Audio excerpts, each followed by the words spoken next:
Yeah. Mhm.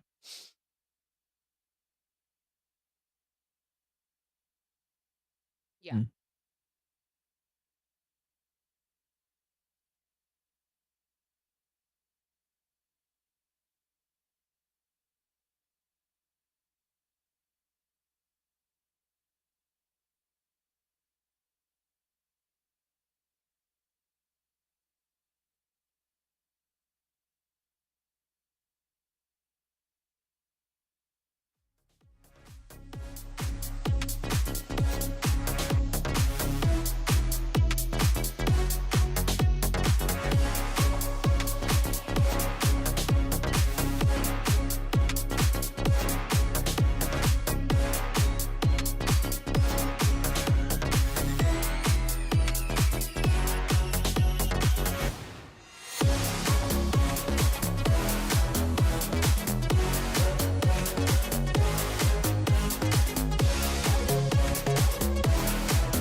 dando fuga, vai.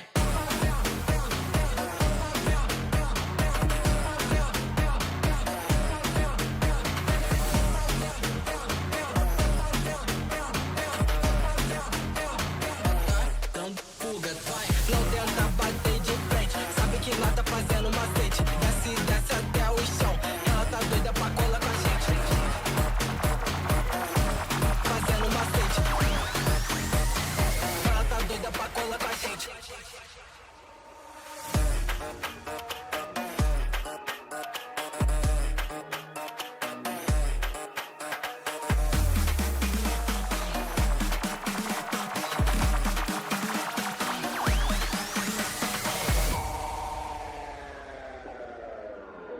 Tá dando fuga, vai.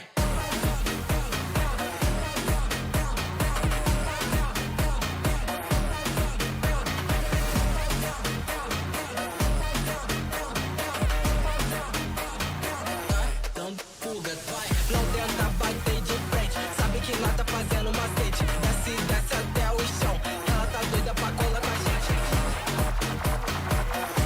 Fazendo macete, ela tá doida pra colar com a gente.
Eagles don't stand a chance. One enemy remaining. To make up the plan.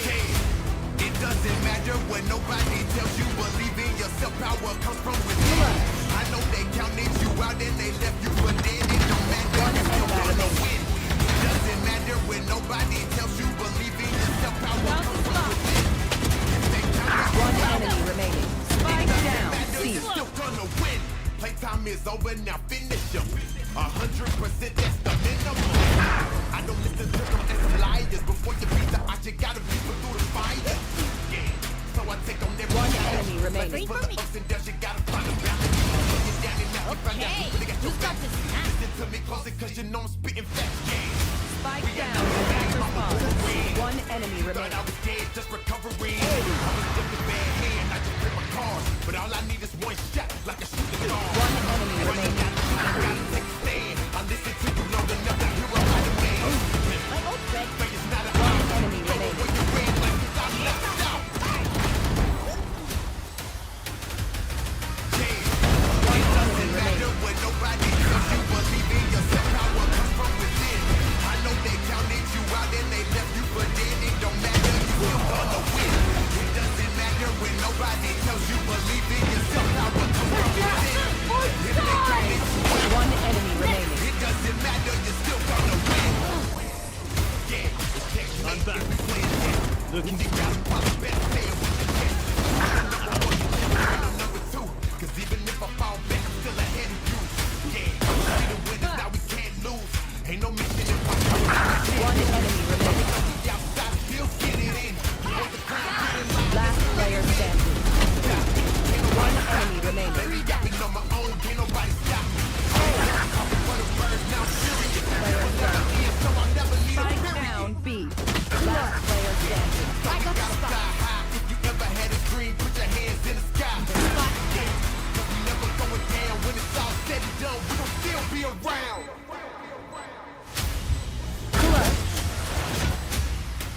Damn, it doesn't matter when nobody One tells you. enemy Believe in remaining. yourself, power Spike comes from down. A. within. I know they counted you out and they left you for dead. It don't matter, you still gonna win. It doesn't matter when nobody tells you. Believe in yourself, power comes from within. Last player If they standing. counted you out, it doesn't matter, you're still gonna win. It doesn't matter when nobody One tells enemy you. remaining. Believe in yourself, power comes from within. I know they counted you out and they left you for dead. It don't matter, you still gonna win. It doesn't matter when nobody tells you. Believe in yourself, power comes from within. If they counted you Spike out, planted. One it enemy doesn't matter, remaining. you're still gonna win.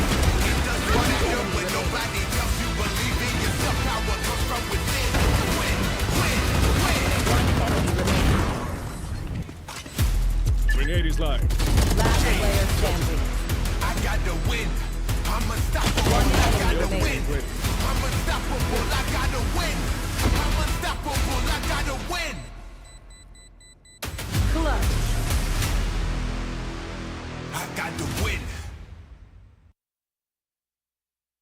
Well, folks, we know you've been waiting, and thank you for your patience. Welcome to Verizon Valorant Game Changers North America. I am your host, Elizabeth, joined on the desk today with Emily and Doug. And if that video didn't get you hype, I don't know what will, because that is just the epitome of what the past few days have been like for Game Changers. You've been to the watch parties, you've been to the Radiant Twitch stream, you've been watching it, but now we are here for the lower finals with FLYR Red versus YFPX. Emily, welcome back to the desk, first of all. Always glad to have you so here. much. It's so exciting to We be were- here. I'm literally chills from that video. It is this new era of Game Changers that is just so exciting to be part of right now with, Shopify Gold and, FlyQuest, etc. How does it feel as someone who was a former competitor now seeing Game Changers what it is now in the current kind of era we're in? Oh, it is so different. I never thought we would still be where we are right now. And I think just off that video, it literally gave me chills. That was so cool to watch. And all these new teams, all these different variations of rosters have been really exciting to see. Doug, chill check. There you go. Chills through the roof. I think the fun thing about this is we've got, and I know we've talked about this, and we kind of all knew this was going to be the situation we were in when Shopify made it through to challengers. it's the dawn of a new era because of the roster changes and all that stuff, but then also because there will be a new champion. There will be a new team that's going to be atop of the Game Changers world, and we haven't been able to say that since ever. I mean, like we've never really had this before. Dare I say the game changing? Game has And with that, everyone, with that, we're going to take a look at the schedule because this year things are a little bit different, as you can tell. Obviously, we've had our OQs, but then we have a little fun, sassy little edition of the Swiss stage, and coming from the Swiss stage into the main event. This, when I was speaking to our head admin, she said to me this gives the teams opportunity to have more meaningful matches with more teams. Just kind of giving them exactly what Game Changers is about, Doug. Just kind of this running the gamut, playing everyone you can, and really kind of honing your skills and having the most opportunity to. Yeah, I think I love this format. As you were saying, I think it gives teams an opportunity to play against the best and have more reps and more opportunities to compete and also to show what they're made of. So again, this Game Changers year in particular, I'm so much more excited for and so much more like feeling reinvigorated for because of all of the stuff that we've been setting the stage for. And again, I think when you consider how long we're gonna have this for, I mean, we're talking like end to end, a full year of getting to watch these players develop and getting to watch these stories build. It doesn't get any better than this. And I think this is what competition's all about. Emily, how would you feel competing in a circuit like this? Like looking at this, being a former competitor, does it make you want to hop back in? Be honest. Oh, I for sure would in a heartbeat. Like, I'm ecstatic about this, especially starting off with the kickoff event. Like, I think it's just a fun new way to start the year off, and I'm excited to see like what these teams end up bringing into like stage 1, for example. Right. And speaking of the kickoff event, there are important implications that we need to discuss with this kickoff event.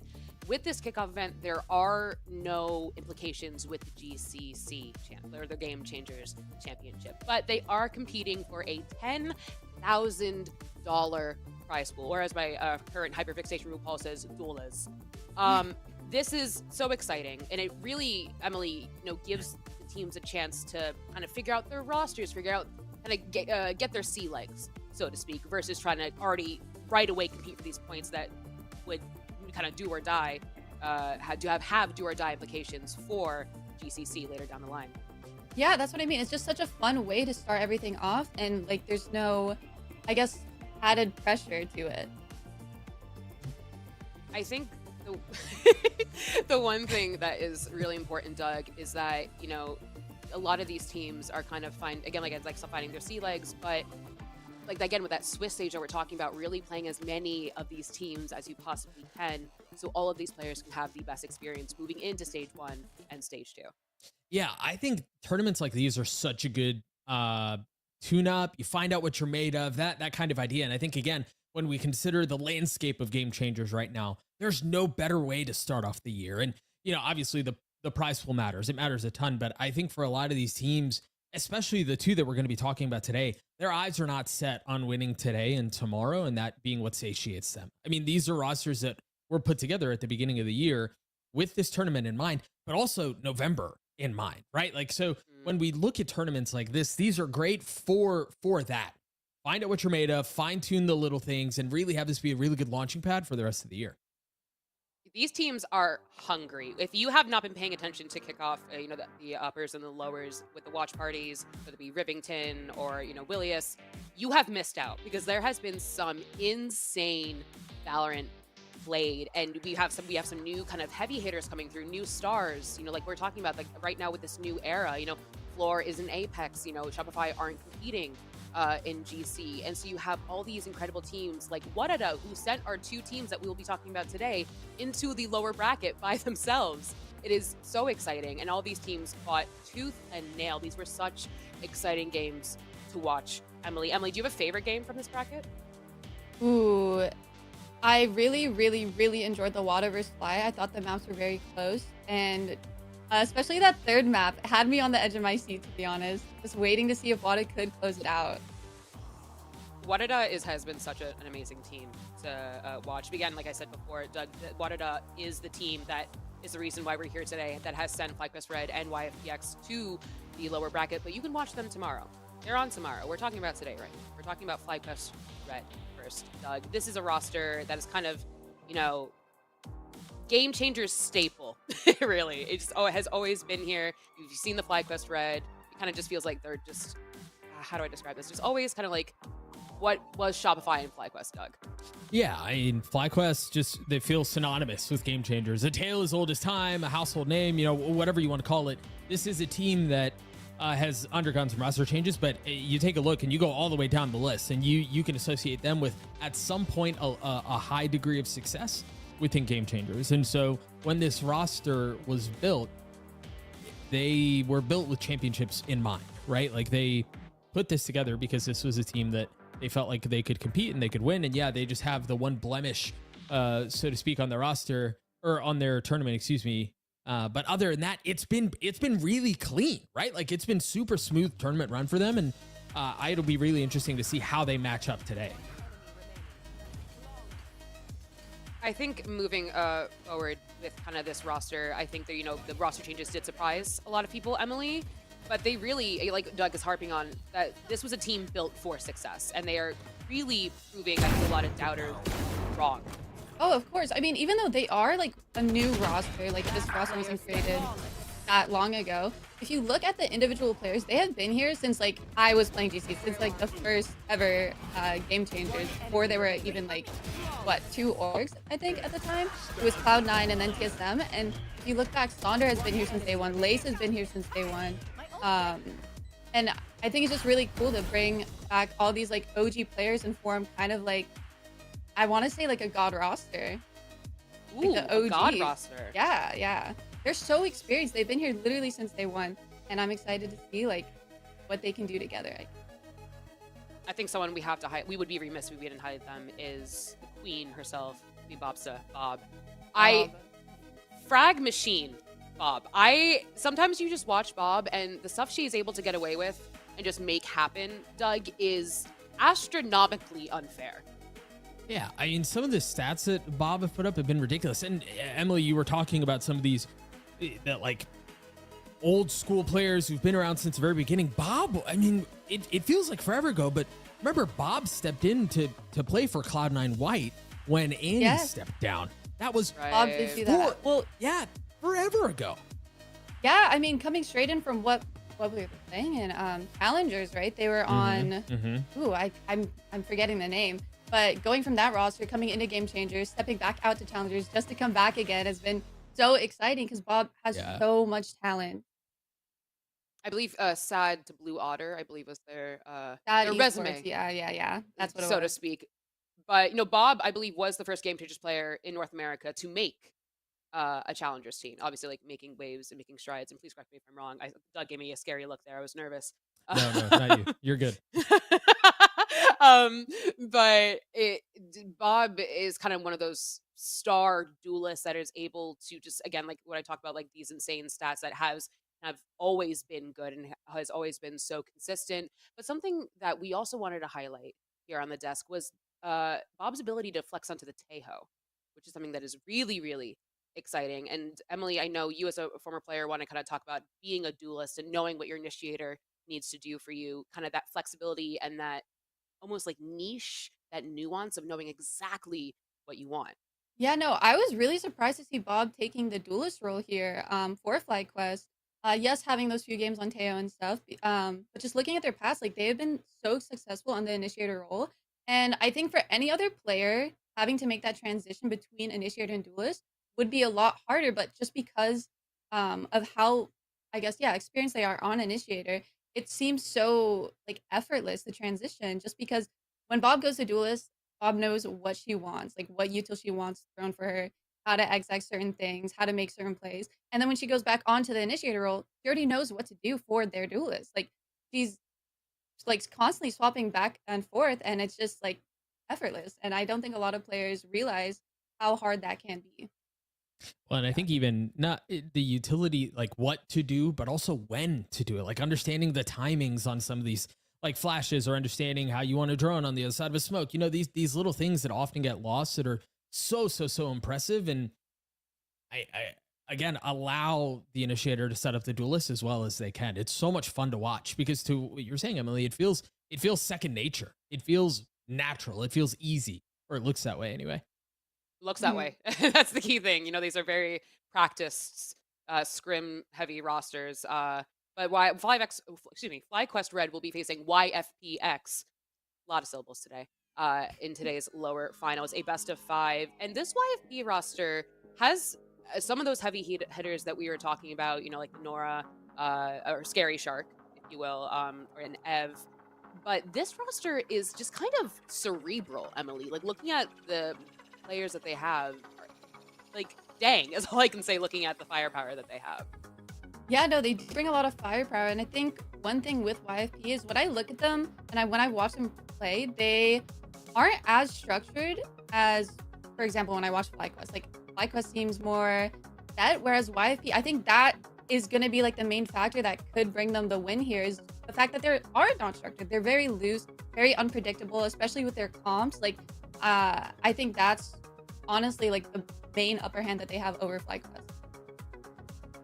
Doug, we talked about it before the show got started. Their comps just are always changing. They're always changing us, and I think we would love to tell the audience maybe what they can expect from this team. But really, it's with their compositions, it's expect the unexpected.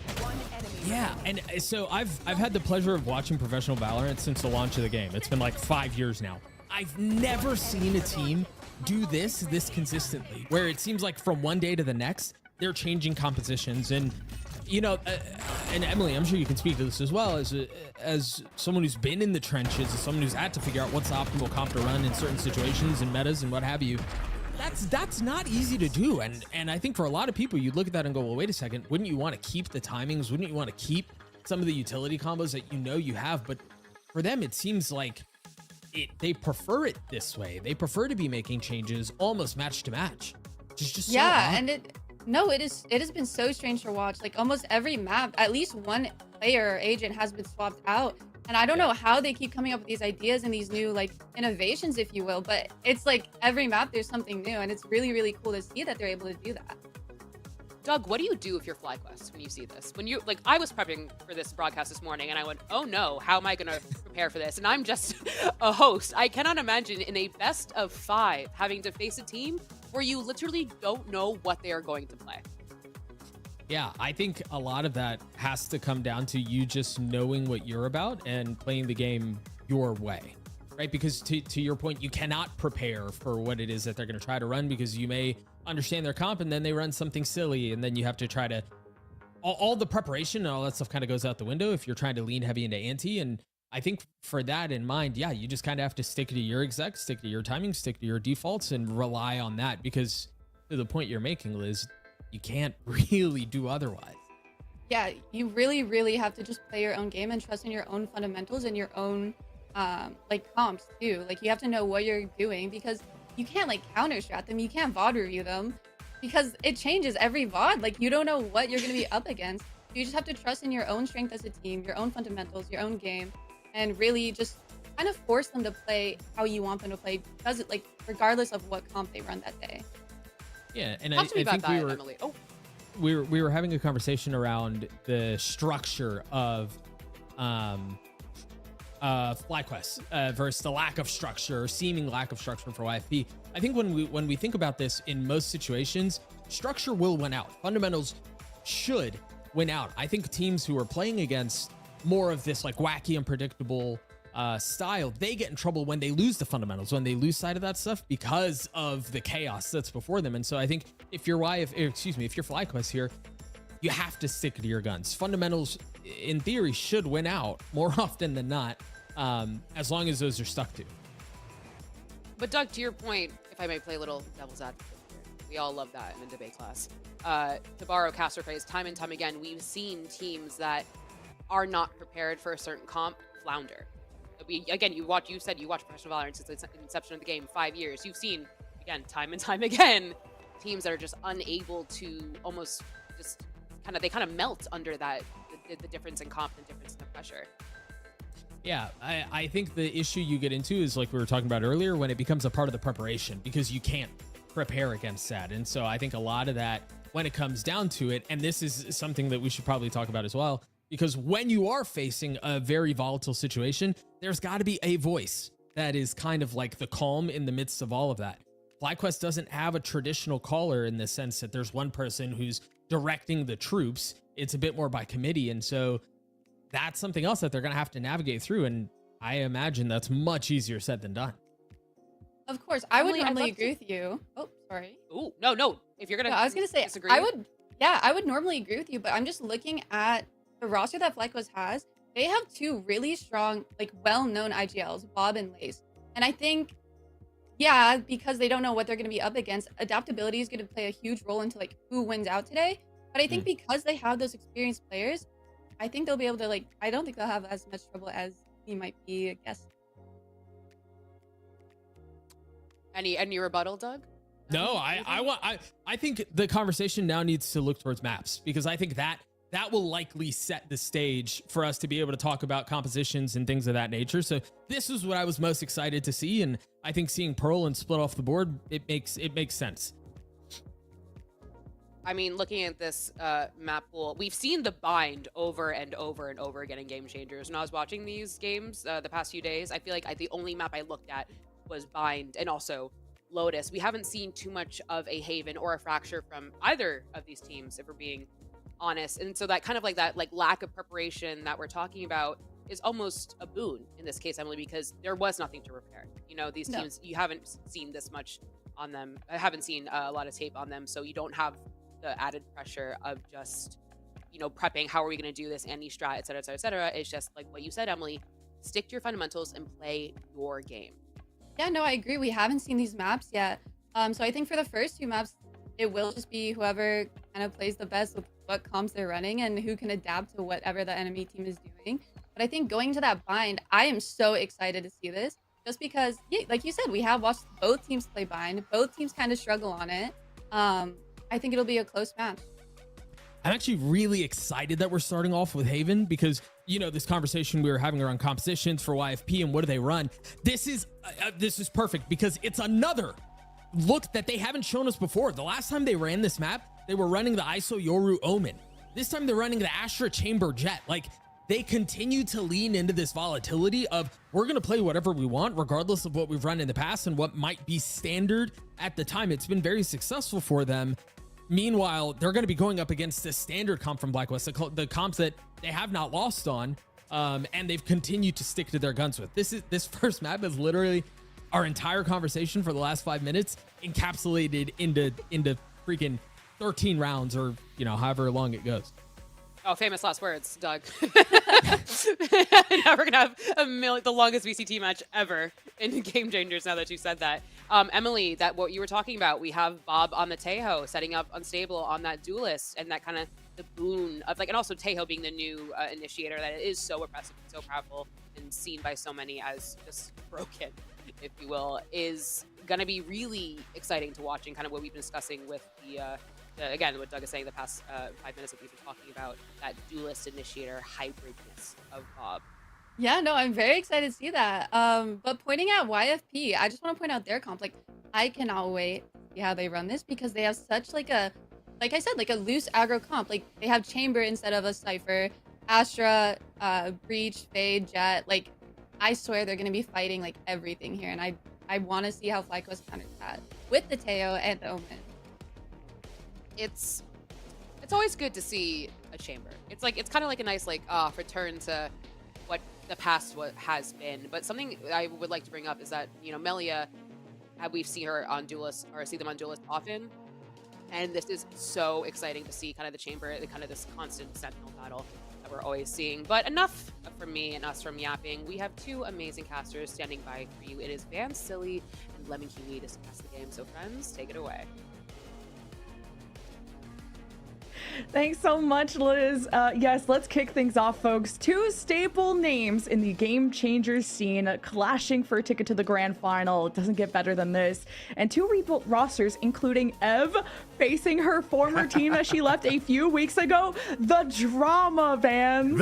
That's exactly going to be the fun storyline for sure, because for Ev, it's going to mean a lot for them. I guess for me, just looking at it from the outside in, like a nice little revenge match, because even from organizational standpoints, we were talking about before being staple names, they have faced off against each other in a BO5 before, and it did go the whole distance. But of course, for FlyQuest, it was a whole different roster. This time, there's only Sonner that stays around. But to see this head-to-head between Ev and Sonner is going to be a very good one. But I think the other thing that's important is to point out exactly what Ades was talking about. This composition that YFP is coming through.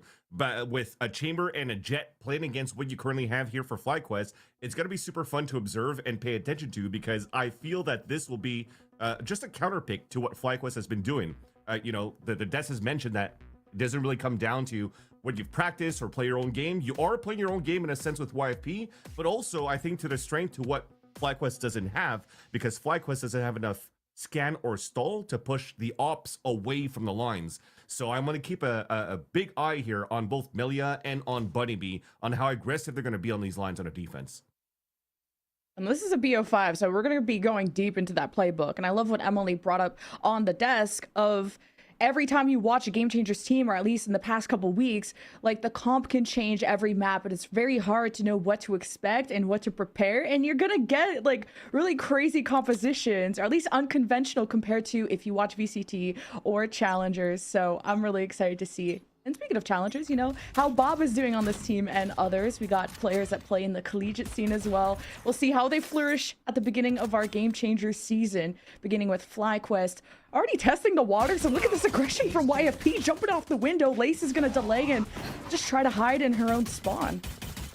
Meanwhile, though, FlyQuest has already gone inside the A side. Yes, Lace has done some damage, but both teams have rotated quite well here on both the attack and defense. This time, a stronghold from FlyQuest. 4 players staying inside as they attempt for the retake here for YFP.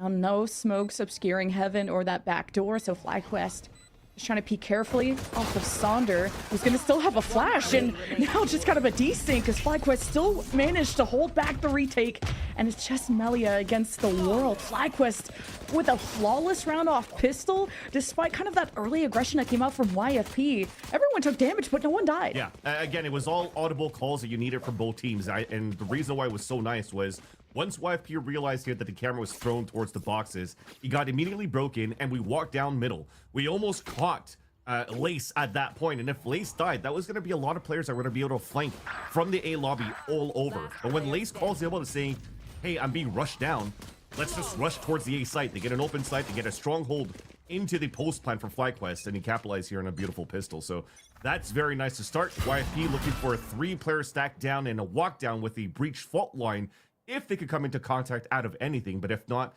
Melia most likely will be holding this angle with the Headhunter, while the rest of FlyQuest seems to have an open site here, a free one to plan inside B. FlyQuest just stacking together, maybe just to react if YFP were going to try that courtyard aggressive push off the rip, and no one's home.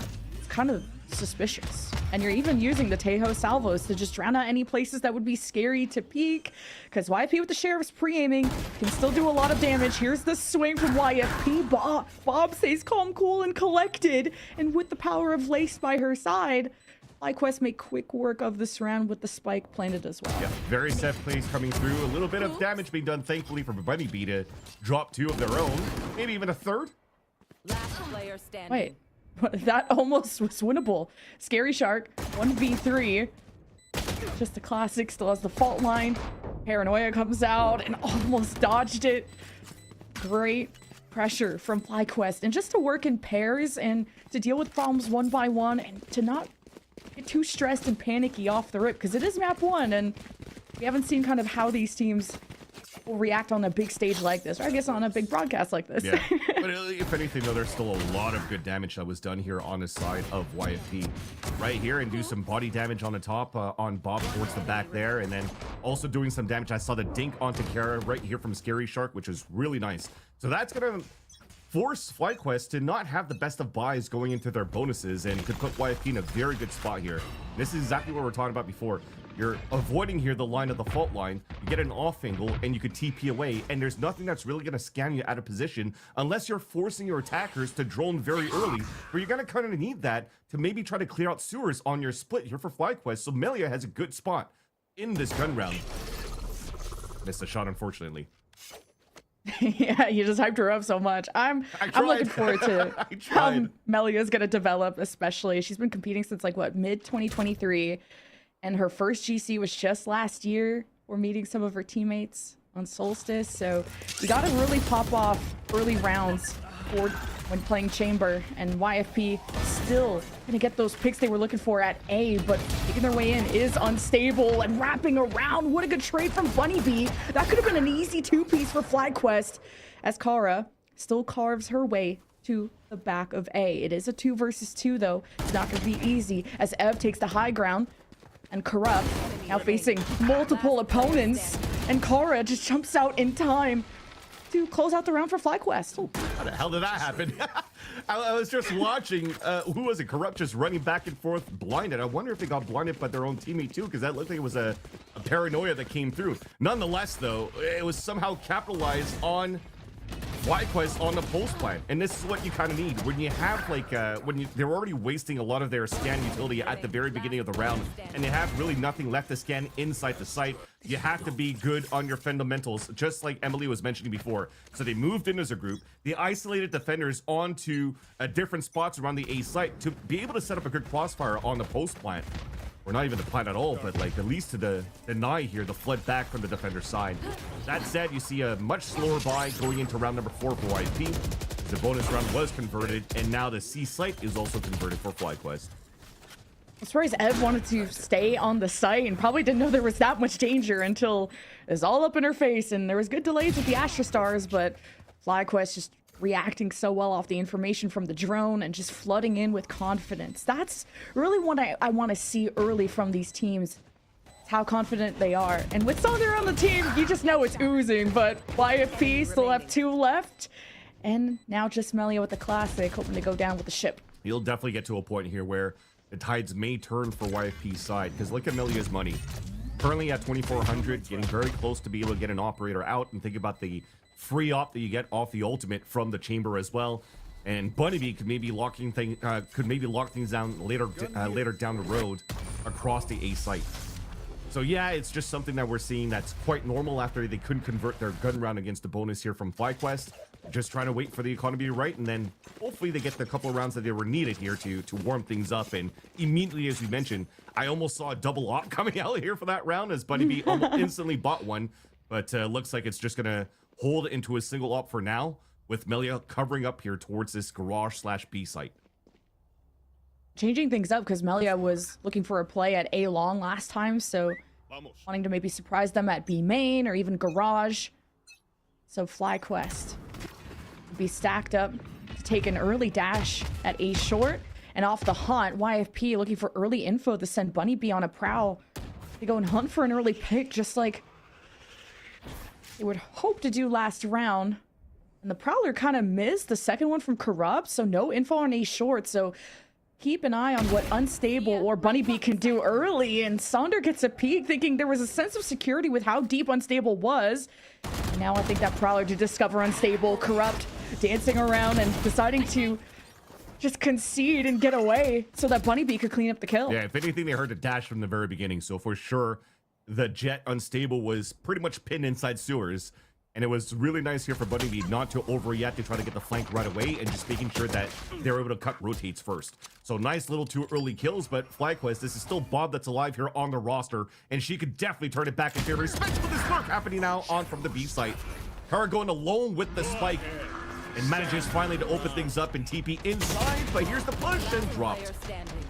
Just the red alert with the Armageddon causing all the chaos, and this finally the first YFP round. Okay, we're dropping the knees. Okay, Ev getting loud against the former team, and I was wondering if YFP were gonna take a timeout, but finally all that work pays off, and they got to keep the op. It didn't get activated, but hey, worked out. We talked about the grudge match potentially, and the Ev wants the revenge against their old team, and looks like they definitely want it. But that was a beautiful jumping around here. Look at their position on top of the platform. 2 early kills, not even afraid here of the Armageddon coming across, parkouring across the platform as they're hit by the Paranoid, and still lands the shot while Paranoid. That was really sick, and a great way to kick things off here for the first round for YFP. Teleport out. YFP with Right No eyes at A main, but see if Corrupt will want to swing and peek through, because waiting on the other side is Laced, and if that body drops, Lace could get a neural theft, and that would be huge for FlyQuest, but YFP won't be able to keep the door closed. FlyQuest with that early pick in sewers to get the neural theft going. That's a lot of great information to know. Is the retake close? Is it happening now? Can we get off with a safe plant? And it is. And how do you see anything? Corrupt with the sewers hold was huge. Now YFP got to react off the momentum that she has produced, and Corrupt almost with the ace. If anything, though, the almost ace from Corrupt was not gonna happen if it wasn't for Nora's fault line. Scary Shark had the fault line coming in from the A connect just down the sewers, where you had FlyQuest trying to rush down to take down Corrupt in that spot. And that ended up being a beautiful 2-3K even holding out towards that sewers, because things looked really grim at the very beginning, especially after Melia dropped. Unstable dash into the site, didn't even look on the top of the boxes. It was supposed to be a free kill, and when she missed, it allowed here for the A side to get overtaken until that assist came through here from Nora. I mean, look at that, already got 4 on the assist. Probably 2 of them at least was from the fault line on that previous round. So that's gonna stop the bleeding, as well as drop the econ until Bunny B unfortunately drops. It's not good. FlyQuest are still gonna storm in, but right into a Nightfall, and Corrupt was hoping to react off of it, but they were much closer than expected, and now with the smokes in place, that Nightfall won't be really something YFP could follow up with, but it will cause some panic in the FlyQuest camp. At least they have their smokes in place, so they have a moment to stabilize. Now that's cleared in Heaven, and Kara with the op snipes Ev as soon as that smoke came down. And this round is already over. Melia and Scary Shark are going to save. Yeah, very, very nice from FlyQuest. I think we have a little bit of an adaptation on FlyQuest tempoing a lot quicker into the A-side hits, because for maybe the first few rounds, we've seen Unstable being able to dash down sewers, move up towards long very quickly, dash into sight. So they're realizing here that there's not too much of a stronghold in that area, because YFP are giving a lot of importance for the op hold or an off angle from the chamber. So you're scaling great util behind the flash and dash from the breach. The tail ability allows for you to just clear up towards that site, and you have the take that you just saw here towards the end. So YFP, if they want to try to salvage that a little bit more, they have 2 different opportunities to do so, right? Or you can test back into the A choke, or they still have great utility to play the FLYR retake, because they have the Fade Eye with the breach flash they can use on those type of takes. And looks like it's going to be the latter, because they're playing solo players, a solo player, sorry, on the A side, kind of like their pistol pretty much here for YFP. So you leverage the haunt for information, prowlers, and then wait for the next cycle to FLYR retake. Meanwhile, though, FlyQuest are looking for a split towards the C site where there's only Melia on the top of the boxes.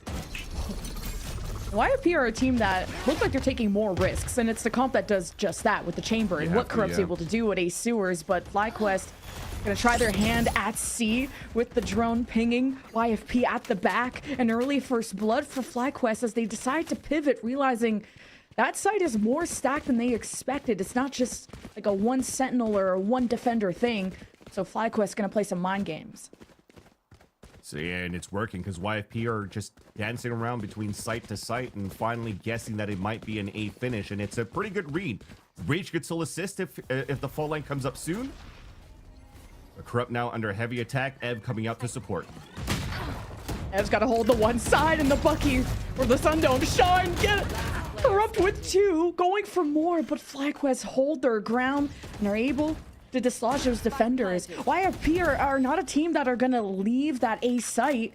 They're hoping to trade, but then it leaves Melia as the last person, or maybe 1 or 2 from YFP to retake, and it's just impossible to do so in a 1v3, but all depends on how you can isolate the duels, and just not enough. FlyQuest on a streak. Yeah, came down to a duel towards the end. Didn't need to go for a 3-2-1 swing after the contact here from Lace, because it's still Bob, the one that's been on top of, I think she was like at 220 ADR, average damage per round, going into this matchup, being on the top of that damage board during this kickoff to GC. So her going head-to-head against Melia, not afraid of that, winning that quite easily too, as you could see here from the last frag of the replay. And now, unfortunately, it looked like it was going to be a pretty good hold at the very beginning with the 2 Bucky kills, but again, too much util, and then YFP's back on a save. Look at that change. You see that little pivot? Outside of the fault line, now you have salvos on top of that. So now Melia, so far, as soon as the barriers have come up, she's been forced to TP right away within like the 5 seconds of the round. So the next TP is on such a long cooldown that FlyQuest takes that opportunity to overload the site of where she's currently playing. The Scary Shark also shot the drone. Could have given a chance for Melia to hold an off angle, and still a Rolling Thunder could just make things a whole lot easier. And I'm surprised YFP wanted to stick around. They're trying to cower, but it's FlyQuest just digging around, finding where everyone is. And it's YFP that are wasting no time to just fight through the smokes. Bunny B is gonna swing out. Kara tries to be stoic, and it's a 1v1 between Bunny B and Lace. The spike is down on the site. Bunny B hemorrhaging at 20 HP. And Lace, you can figure out some cages possibly, even off the camera, just that initial positioning of seeing where Bunny is around the corner. Oh, but just not even. Oh, not like that. Lace is too quick with it. Oh my.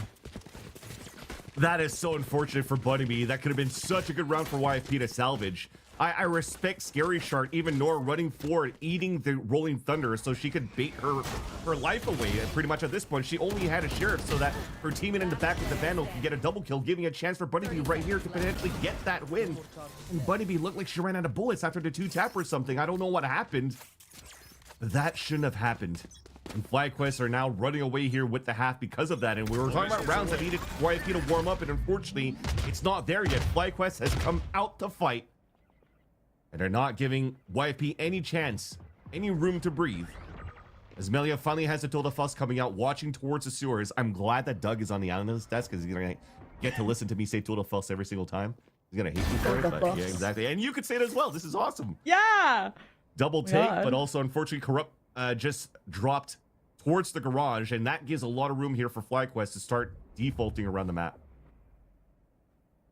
Just FlyQuest are conditioned to just be careful around that courtyard. You just never know who's going to be creeping up when it's all nice and quiet. FlyQuest have no one pushing really sewers. Just waiting to see how this initial scout goes from Unstable, and just checking the corner at the worst time in the collab too from Melia. Oh, that's a tough one. And FlyQuest want to go and deal with that. She's too far away from a TP, so she'll have to play a little bit further back around the site, which is totally fine, because now they can play Power of Numbers for YFP. They're still spread across the map, though, because they can't have any scans, and now here's the call. 30 seconds left. There's that util coming out from both initiators. The hit is now coming towards the A site. Oh, just the bait. FlyQuest knew what was coming, and just the fault line dance, the chess match, FlyQuest being unaffected by the Rolling Thunder. But 12 seconds left, it's do or die, and Sonder just opens things up. The chamber's in a different position. FlyQuest just gotta slam the W, but there's someone in heaven being a nuisance, and Sonder locks her down. Just bait the plant. Now around the corner, can't get that done. Melia gets an ace out of that. Dude, Melia really wanted that ace because there was a grab well that came out. There was 2 seconds left. So there was absolutely no plant that was going to go down here for FlyQuest, yet we still peeked out towards heaven. We still tried to fight towards graffiti, and we almost lost our lives in that process, but thankfully it ends up being an I-by-power ace for Melia that locks up the A site beginning to the end. Off unfortunate silly mistakes coming out here from FlyQuest, and that's again the disadvantage that you have for not being able to have util that scales or finds info within the site. So if you're not clearing corners, you're definitely going to get punished by somebody like Melia. Yeah, just a lot of eggs go in the Bob basket of just using the Tejo drone and just hoping, just run into the site and gun it out. But YFP, that was such a good delaying round too of fault lines, Rolling Thunders. Now Bob is gonna get no information besides, well, someone is close, so that's still good information, and not gonna have a breach to get in these sites, so that's gonna hurt FlyQuest's chance pretty bad. Yeah, but that's... Oh, the spike's gonna be brought A. Exactly. Even if the breach died, they're still Unstable that somehow gets into the site another time. I think this is like the 4th time that Unstable is able to dash somewhere and get behind enemy lines and then catch somebody off guard. Kara gets the full TP across, and now you need to move quick for YFP because the other two are so slow on the rotate, yet nobody's going to move in. They're just trying to close in on the flankers first, and at least Ev will get those kills. Ev is so nasty, but there's no smokes that can really obscure this. FlyQuest doing their best to just hide in hell off of what they had, and Ev is fracking out of their mind right now, and YFP are trying to keep this score close. Yeah, they're doing a great job now. Finally, I was just criticizing that they needed a couple of rounds to warm up, and it looked like it wasn't going to happen, and maybe it was going to be on a second map that we would see YFP activate, but that's a nice little 4K coming out from Ev in that previous round. And again, the first positions that you're trying to do here on the aggression of the jet and the chamber positions, you see it right here on both sides, and you get value out of that, which is quite good here for YFP. Because even on there, and if you lose something like Corrupt early in the round and you can't get any haunt information, at least knowing that you have extremity control gives you a good idea of where FlyQuest are currently trying to rotate around the map. YFP are just gonna walk up, but it's an Armageddon at the very back of C for FlyQuest to get some early real estate. Dashing in, unstable with the ult. And smokes at the back. I like that this time Ev is not going to play within the site. They're going to try and stack for the retake. Yeah, they got Cosmic Divide for it, right? Jump. Okay, well, no flank from Corrupt. Great lurk from Lace and friends. Now FlyQuest holding it down. Here's the retake from YFP. Knives are out. It's a 4 versus 3 in the post plant, and Kara holds their side of the site. It's an 8-4 half for FlyQuest.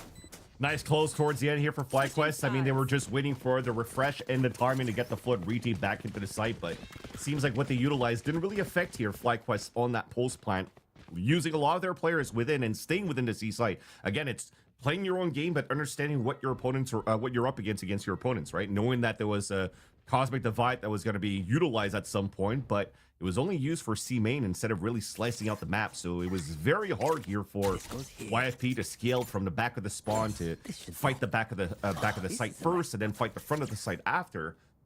So yeah, that was very, very tough, and nice little way here for FlyQuest to maintain a strong lead going into the second half.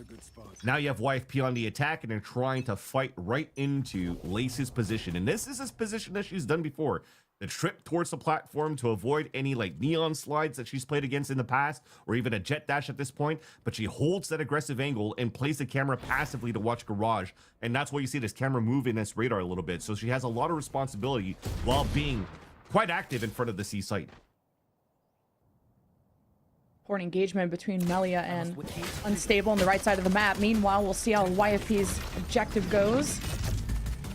On pistols, just getting zoned by cages and salvos, and YFP do manage to escape, and without really revealing too much, because they have their lurk still inserted over at A, so they could follow through on Melia's plan. But the walk up from FlyQuest could attempt to cut things off, or at the very least hear where this is going. Well, I was gonna say they need somebody to watch that flank, so I love that Bunny B turns around to watch it, because all of FlyQuest heard the stampede of YFP planning towards the A site. Pushing on forward. Melia do big damage here with the shorty, at least take one, and very forward position at FlyQuest. They're just trying to spam through, and it scares Melia to reposition in the safer spot. Goes to re-swing, and the shorty does okay, gets Unstable down to half, and the FlyQuest chemistry now is to brawl against Bunny B, who's in the corner, and no friend in hell to support, and the FlyQuest retake is successful. Turns out to be very nice here for FlyQuest, peeking out as a group and making sure that they're able to get the trades across. I mean, if you're looking at how they were so grouped up here for, spread out for YFP on the pulse plan, they were set up for a couple of crossfires here and there, but with the amount of util and the speediness of FlyQuest going back on that FLYR retake, they weren't really ready to really capitalize on the top of, especially those peaks from heaven that came through in the first place, kind of caught them off guard. And that started dwindling down the defense here on the post plan for YFP, and unfortunately a piss around that doesn't go into their favor. So FlyQuest looking quite strong here to close out this this first map of this BO5, a map that they picked, by the way, here on Haven, despite YFP being 4-0 in this kickoff. Not afraid here of what YFP is going to come out in terms of surprises from game to game. YQuest just counts on their own fundamentals to win these rounds. FlyQuest with both pistol round wins, but Kara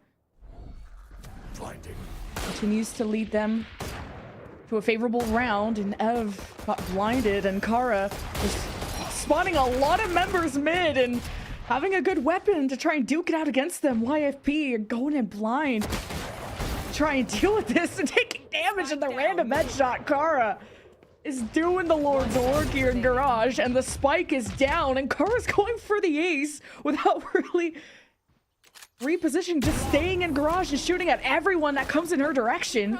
So no ace for them, but a FlyQuest flawless. That's quite the statement to make at this point of the game. Definitely love the aggression coming out from FlyQuest over there.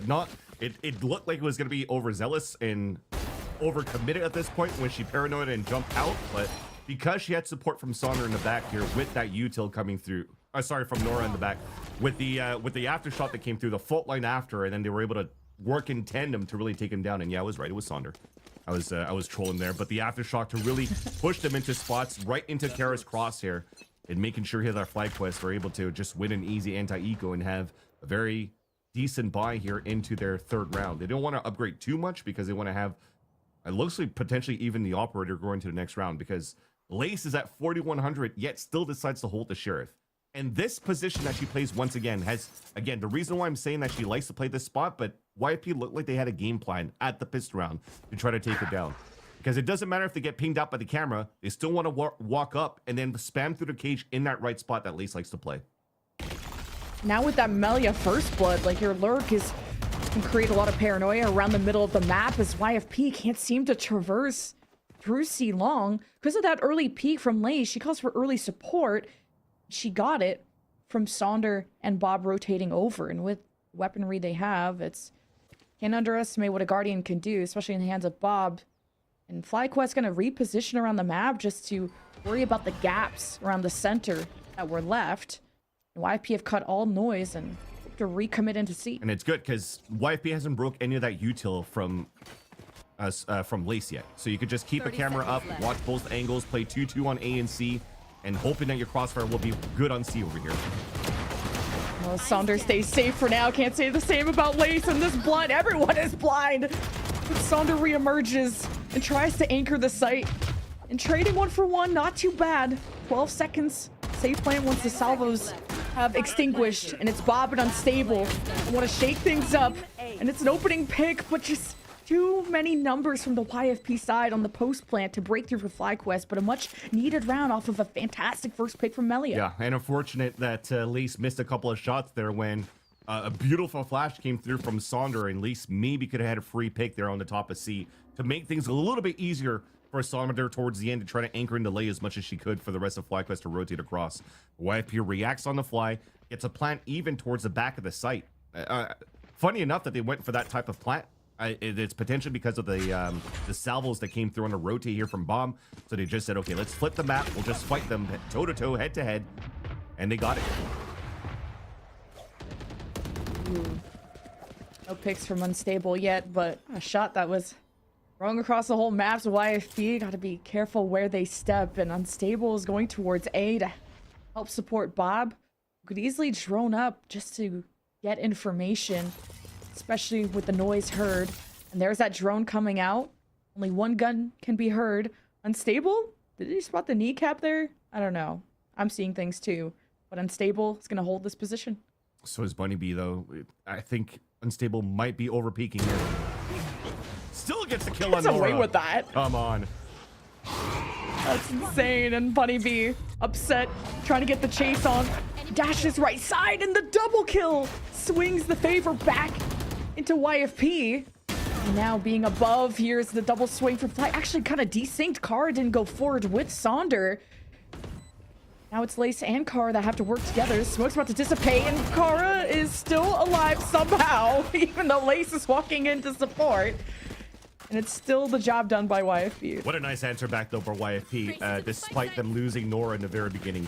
Because the lineup that you had tucked in across the wall This should have been a kill, guaranteed right here. It was a triple high-low that you had from the staircase in the front, and unfortunately Nora was about to rotate out towards sewers, and she got caught. And that was the first thing that Unstable saw on the crosshair. But the reaction right away to go for the flood take on the A site, to dash right in and not give a chance here for FlyQuest to set up after that first blood was everything for YFP to convert back into a victory in that round number 16. So very, very nice answer back. And now the econ's actually abysmal here for FlyQuest. You see it for YFP. I mean, they're trying to walk up. Melia's in a tough spot. She can still TP away. Oh, okay. As I say that, cast a curse. Unstable just goaded like that. Yeah, YFP, they are building that comeback brick by brick as Bunny Bee dances against the opponents, and FlyQuest nowhere to be found on the site after YFP has stepped in. But it's a retake with not the best weapons, but at least more numbers, and we'll see if that will be enough and if YFP feel the need to use like a cosmic divide. And they do, but Unstable went past the barrier, and Bunny Bee still locks in. Quick reaction, FlyQuest have to break through the barrier, and just one by one they stagger in, and FlyQuest do what they can to unify at the last second, and it's Bob in a 1v1 against Ev. The spike ticking down, and Bob just couldn't suss out where that darn Astra went. So smart from Ev to tuck inside the wall right after, because Bob thought that Ev was going to run back towards Long Sea or somewhere around the site. Because there was a lot of chaos coming through. There was so much good utility from FlyQuest for the retake, despite only having the operator, but they still had paranoia and so much more utility around that to combo with the paranoia to really see isolate all these positions that YFP had in the post plan. So it ended up being a pretty decent eco here coming up from FlyQuest. But now you're starting to see the composition of both of these teams, as we mentioned that it's not the strongest to get info on the defensive side, but still quite strong on the attack side for both of these teams. YFP might be in a good spot here to make this a very close game. Oh, the Armageddon. Okay, trying to get away from all of that. Scary shark. It's facing a lot of sharks, just rushing down her path. And FlyQuest really throwing everything at the wall. I'm hoping to watch this is Ev. So you could tell that this match means so much to them, which is how well they're already performing. As the dust settles, it's a 1v2 for Melia, at least with the spike in hand. And some time to plant it too. TP's going to be up in 2, turret in 20. Oh, this is going to be an interesting one. Are you trying to watch here from default box or something? I'm not sure why the turret is all the way up there. Now she's fully out of range of it. But Elise still has vision on Spike and vision on players crossing over. Teleport's broken. It's all a bait. Melia swings, playing their life as best as they can, and now somebody crossed. The spike has been tapped and is being held, and it's FlyQuest that are not letting YFP come back too soon. Yeah. They're trying to keep that gap in the score. I was starting to be a believer in that YFP comeback. It's not over, but 11-7. Ooh. Yeah, I thought she was trying to get high ground too, just to make sure that she could maybe get one on the crossover back. But when she left, that kept me guessing. But then realizing since that her turret was down, utilizing the TP instead as the, hey, we're crossing through, we're shooting across, and then it tries to isolate the 1v1s, but it's still an omen, sorry, that's a lie. Very tough to do, to try to fight in a 1v2 with already one defusing the spike, and you can't even ping anymore in 2025. But the econ's still good no matter what here for YFP. They have Rolling Thunder. They have an opportunity to avoid first wave of util and be fairly quick on the attack. So many ults for FlyQuest. As well, yeah. When you saw the defending Rolling Thunder that Sonder likes to use to try and prevent YP from getting into A. We've seen that in the past. To Lace, who's like those early peaks for Neural Theft. To Unstable, likes to take space at A long, but YFP just gonna step up to be as quiet as they can, but it will set off a trip from Lace. And this will call the pinch from Unstable and potentially Sonder. And a Rolling Thunder at B site would be crazy. And they're going to use it early, not knowing what's on the other side of these smokes. And YFP remains safe at B main. Try to pivot into Garage, but Kara could swing it at any moment to get some unsuspecting picks, and the flank is activated from FlyQuest through A, and YFP are getting pushed from all sides. This round is a tough one to come back from. Might be a save here if they can for the last 30 seconds. I mean, I like the idea and the attempt that was there for YFP. They wanted to try to go for the Nightfall, plant into the site when it's free, and then use the Rolling Thunder for post-plant for delays. But you're only using 2 players to move into the site. It's so hard to do when you have such crossfire set up from FlyQuest. So in the end, it just becomes very difficult for you to just get your plant in the first place and really work as a team. Because now that after that death came through, you saw the neural theft come across, and YFP just had to focus on the front lines and the back lines, and they all just dropped like flies. And the result towards the end is, I was expecting a save for the last 2 players, but losing these 2 right here, Lemon Kiwi, it's not going to look too good for the last round potentially here of this first map.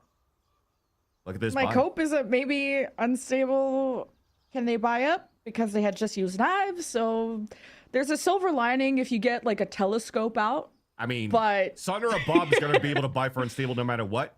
But if anything's unstable, yeah, it's probably the server right now because we have a tech pause. That's so true. 12-7 though. That's crazy. FlyQuest have gone after 3 win streak after 3 win streak, kicking off the map with a flawless on pistol, taking both pistols, to YFP stealing away a couple rounds and almost mounting something really special in the second half before just FlyQuest really surprised them. And it's a FlyQuest that also know how to mitigate aggression, but also how to deliver very lethal aggressive play themselves. This is their map pick, so it's always good to win your map picks for sure. If anything, though, for FlyQuest, I gotta say, like both compositions that are pulling out here for this game are still very good on the aggression that you're trying to do to allow your jet to get the most value in your dash in, because of what Scary Shark has of util with Corrupt to allow Bunny Bee to enter, but also what Unstable has around Bob and Sonder. But the thing is what I've noticed in his differences on these hits is that FlyQuest had more of this pack mentality when they're moving through. And when we talked about, for example, that round where Unstable got that pick with the operator, and Bunny Bee and the rest of YFP immediately answered back and had 4 players within that site, it ended up being a round for them. And that's what I want to see more coming out from YFP. Potentially out of this tech pause. You can't talk to each other right now, but hopefully coming out of this tech pause, there's going to be a conversation of saying, hey, we got to have that pack mentality as well, because they have very strong aimers. We've seen Ev, Amelia, and Bunny Bee really pop off in key moments so far, but all in individual positions as well. So if they're able to work this as a group, man, they'll be looking really good. For example, that post-plant C-hold, I want to see more of that. You're right that there's had to be a lot of clutch multi-kill moments from the YFP side to string together some rounds, while FlyQuest, the teamwork's really paying off, and also their ability to just give up a site, give up space, and to retake it or create delays so that reinforcements can come in, so you have a more even fight before the site gets taken by the offense. So FlyQuest has players and people who are also competing on different teams while being on this team, where I would think, oh, they have maybe less practice. And Emily brought it up that you have a lot of intelligent players on this team 100%. that can all throw in ideas, that know how to adapt on the fly, and can bring those experiences from challengers, from collegiate, from all the years they've been in game changers, to not only know their opponents and probably how they're thinking, now, but also what they're maybe going to do next. As you talk about silver lining for FlyQuest with a bad buy, it's actually for YFP. You have a glass Vandal for one of the players, which is going to be Corrupt, and only a Stinger full shields. So this is a Hail Mary with these ults to try to take over the C site, and it's a good read by FlyQuest so far. Holy cow, just the rolling thunder, but unfortunately all the salvos from Bob and the delays created from FlyQuest. It's YFP stuck and hesitating. And with this pick on the flank from Melia, this has got to build confidence for YFP, and Melia has to do it all themselves. And FlyQuest trade blow for blow. And it's a 1v1 to potentially end map number 1. And Ev tries to get away with a plant. Place won't emerge yet. Now has already swung out. As Ev, the Cosmic Divide, can't really play around it. Just hoping to get the early peak. Now you don't know if Flace backed up trying to rotate through Garage or has made it through logs.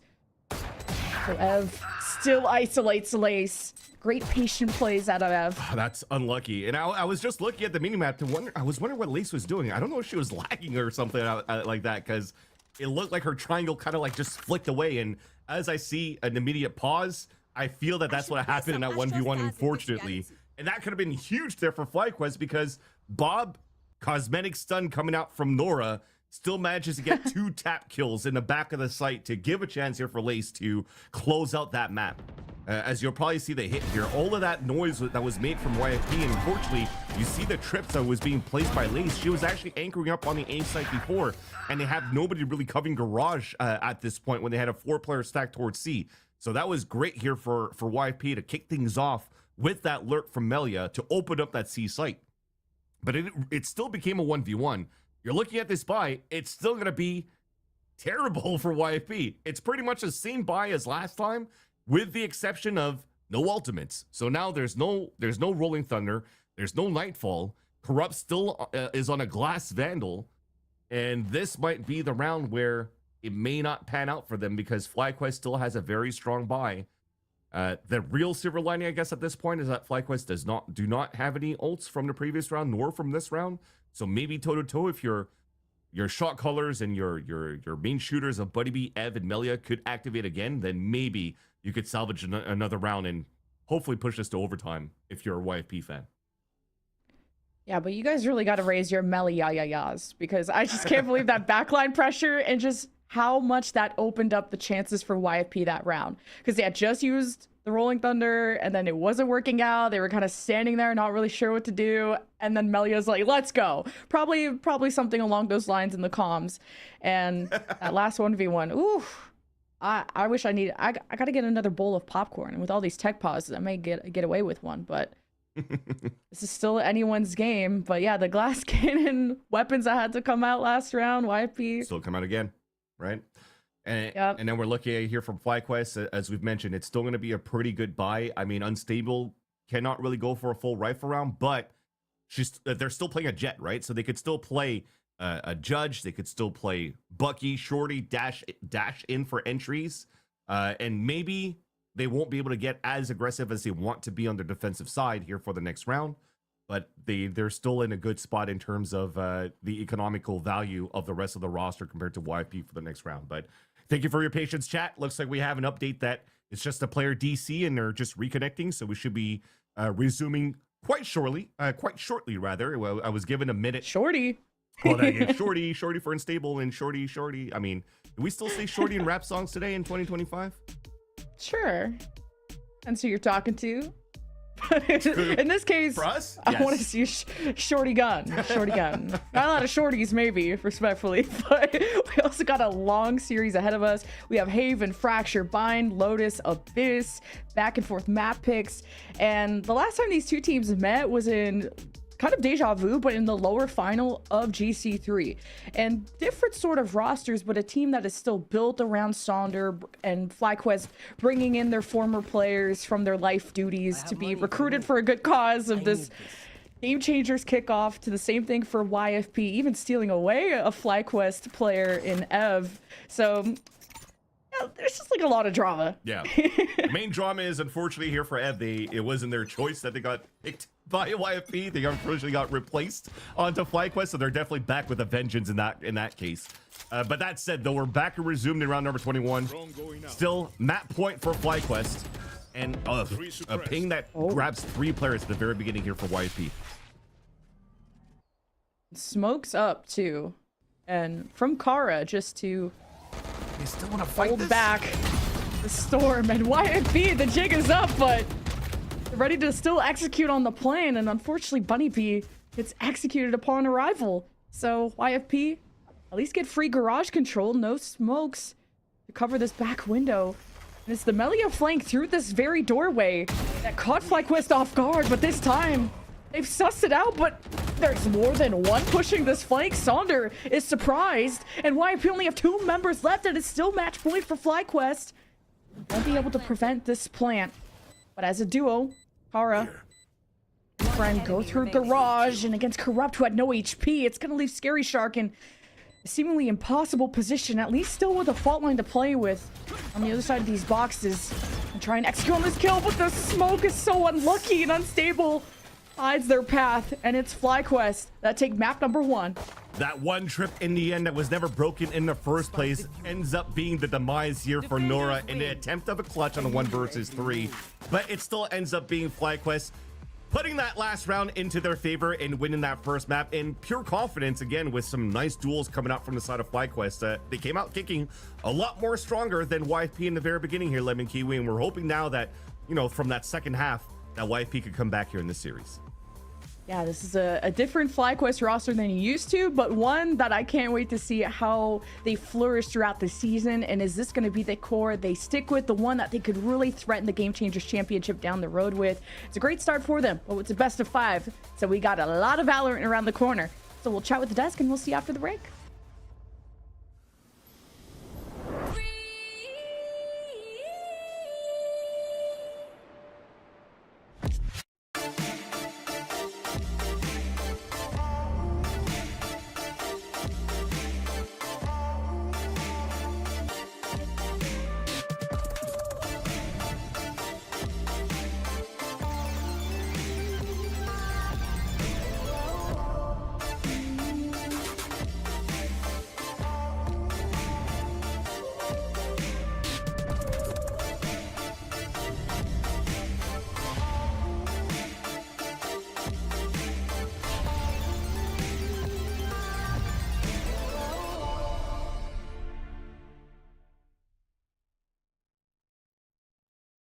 It's for you. Do you like it? Come on, Charlie. Use your new door. Come on, let's go. I said go. Let's go. Silly dog. I'm gonna trade you for a cat. Red Bull gives you wings. The new Red Bull Zero is here. 100% wings with monk fruit extract.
Welcome back, everyone, to Verizon Valorant Game Changers North America. I am your host, Elizabeth, joined by Emily and esports Doug himself.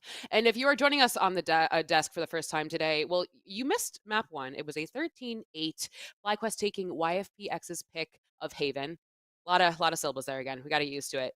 But Emily, we were watching that game kind of just enthralled by what we were seeing. The YPX playing a new comp. You know, it was just what was the thing that stuck out to you the most, Emily? Honestly, going into this map, I was so excited to see how YFP would play this map with their new comp. But honestly, their defense, I was a little disappointed, I might say, just because that's not...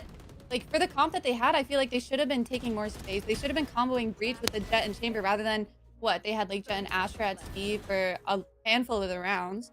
And that's just not what I was expecting from, you know, Agent Select. Yeah, Emily, I agree with you completely. I think when you think about the score at halftime, it was 8-4. And if you go back and look at a couple of those rounds, I think about like the 1v1 that Kara unfortunately lost. I think about the ace that YFP had. It probably should have been like a 10-2 half or potentially even worse. And so I think Van Silly mentioned it in the cast too, like good on YFP to be able to convert some of that stuff on attack, but it really felt like their defense, it was not following how we expected the composition to execute. And I think when you got a situation like this where you have a team that changed every single agent, there was not one agent that was played the same way from how they from the last time Blade played Haven. When you change all of that into something that feels like it's way more synergistic and way more required to be like on the fly on your utility to help each other out, you want it to be a little bit more brawly. It did not feel like they played that way at all. No, they had like, yeah, they had a brand new comp, but it felt like their approach was still like the same as like their previous matches, which is a little rough to see. One round that's sticking out in my mind is like going back to the score line, how it should have been more like towards Fly that half. One round is sticking out is where Fly just ended up running into a, what was it, Corrupt A short and just feeding, and Corrupt gets 4 and somehow wins down. Yep. Yeah. They sent the entire team to kill Corrupt and said Corrupt killed them. Yeah. And even on their sorry.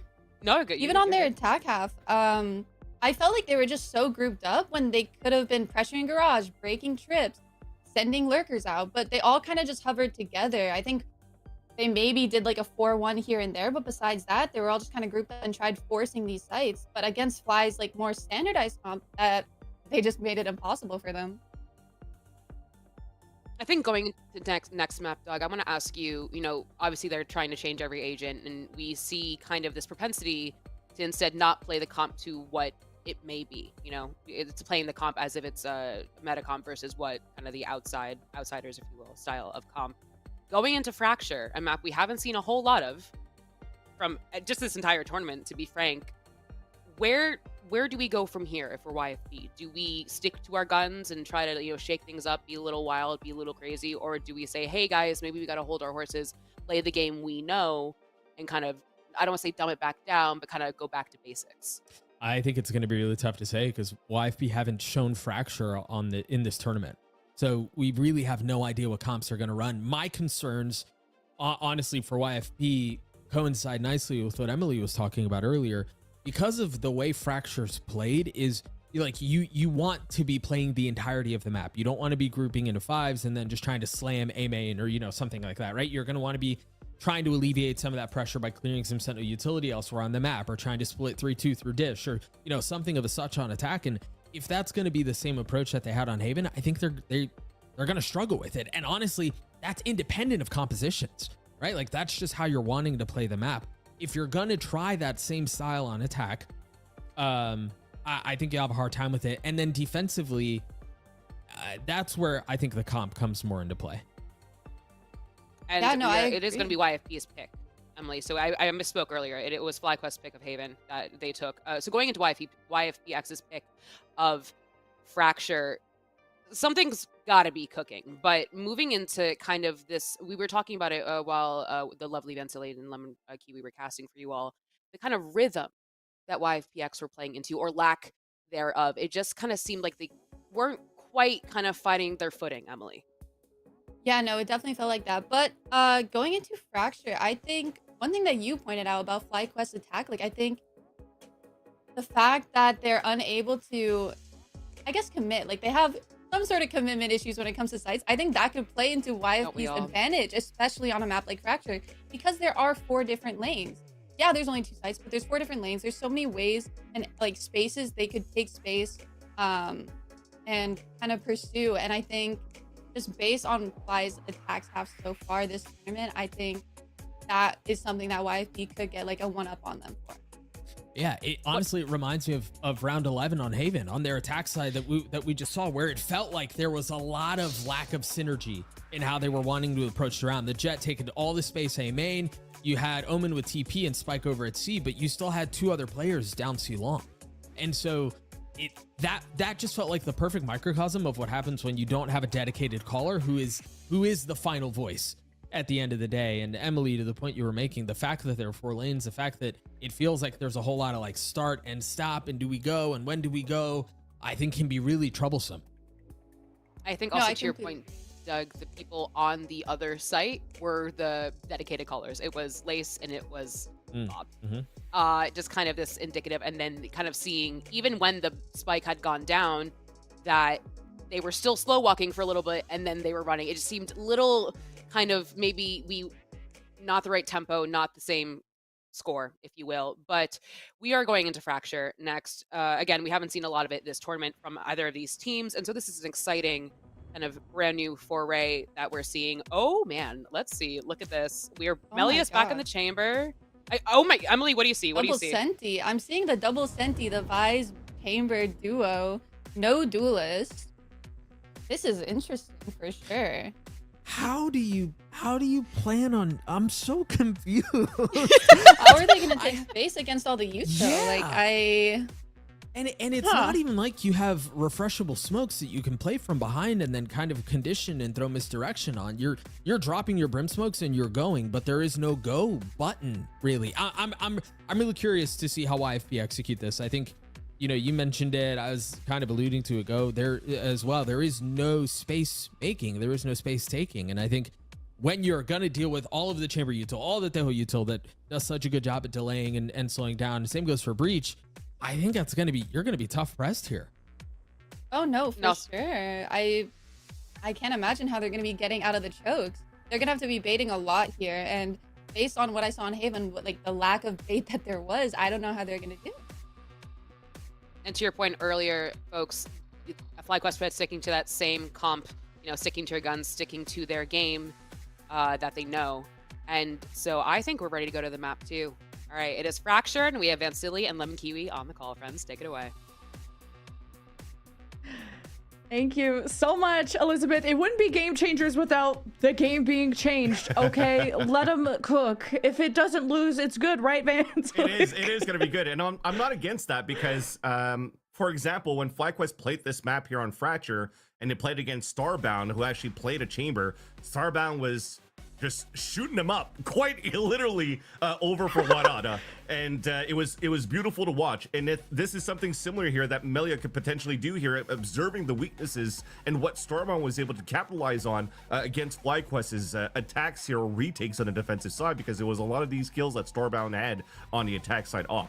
That said, though, with what Doug was mentioning at the desk, I was also scratching my head figuring out here how do you activate the go button on your attack side when you're not going to use a duelist. But I think that's the beauty as well of having the brimstone in your composition, because there's 20-second smokes. So if you're going to drop your first smokes, hopefully that molly that goes to counter back from the 7 seconds of the other brimstone, you go for the attack right after that, and you still have 13 seconds to work with to move inside the site and plant. So baiting util is going to be super important, like Emily was saying.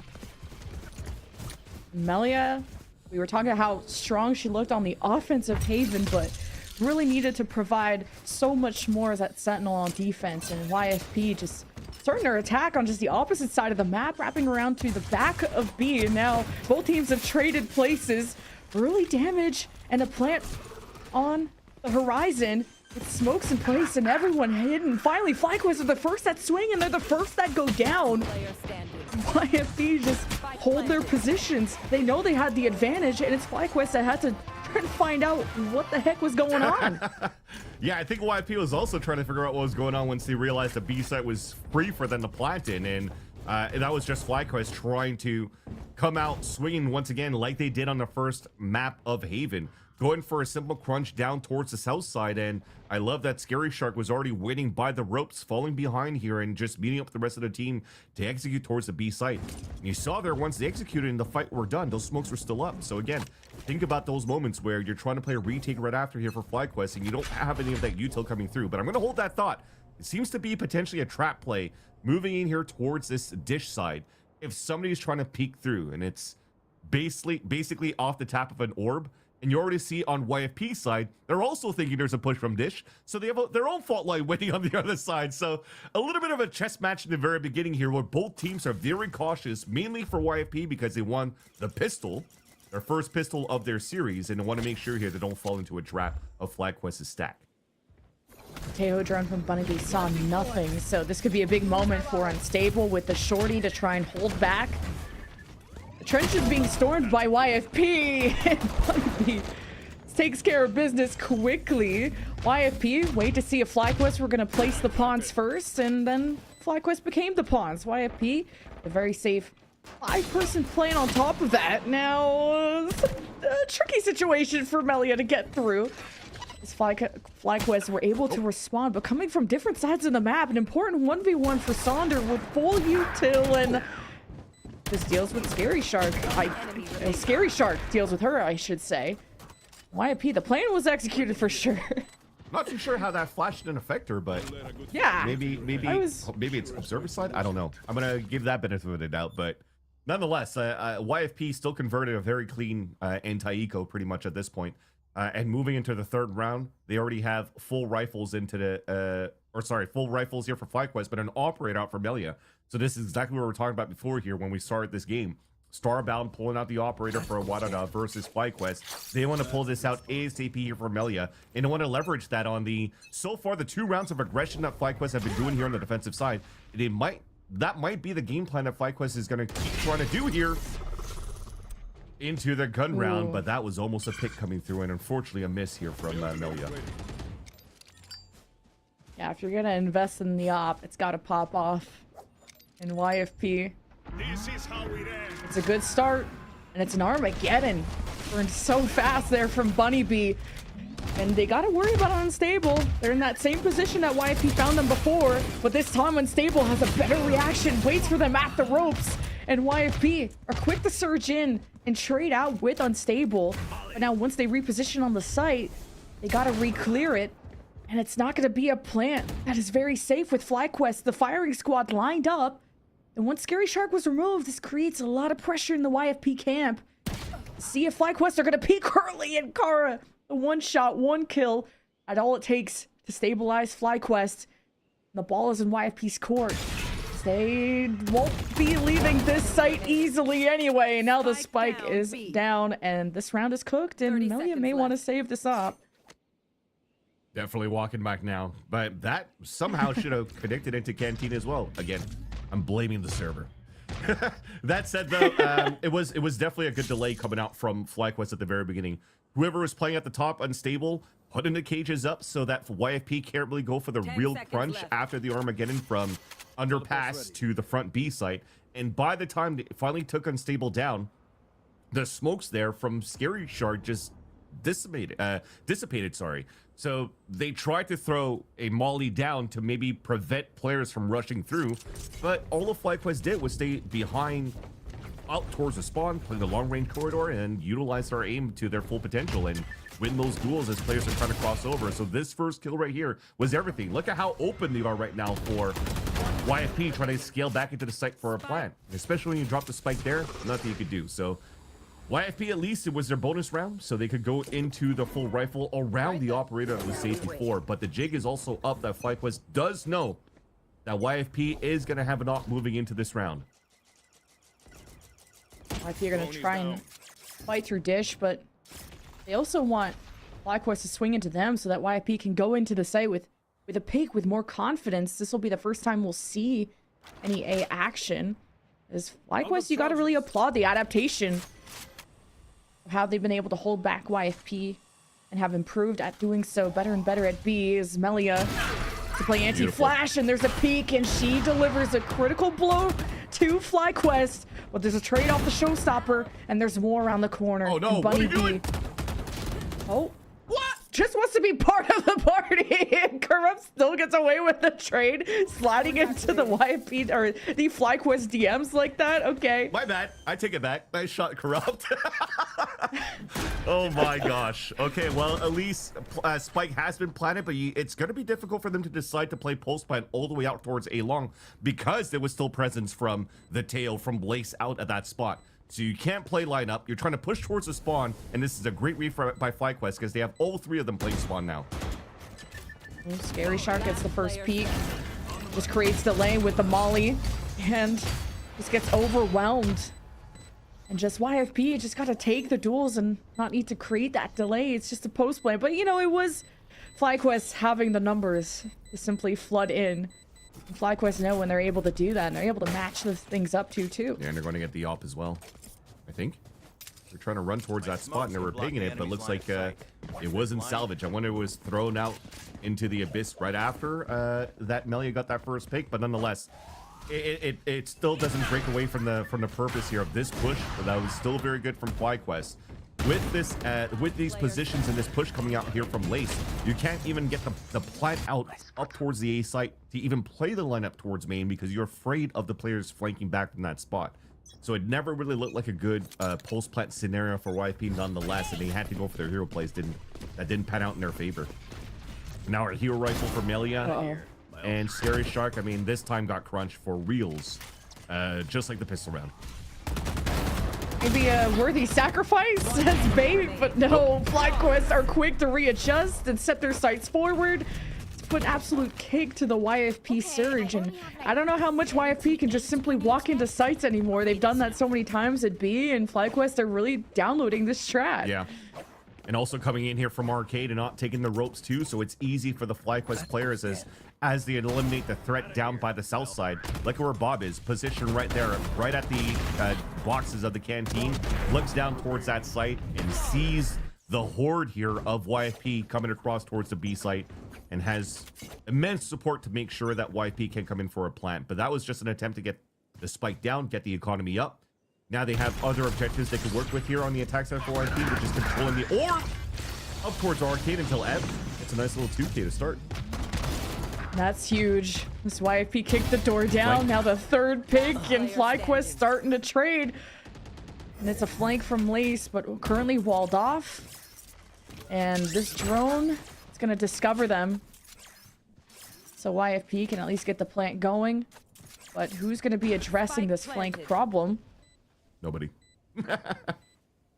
Just going to let Lace hang like that? No respect?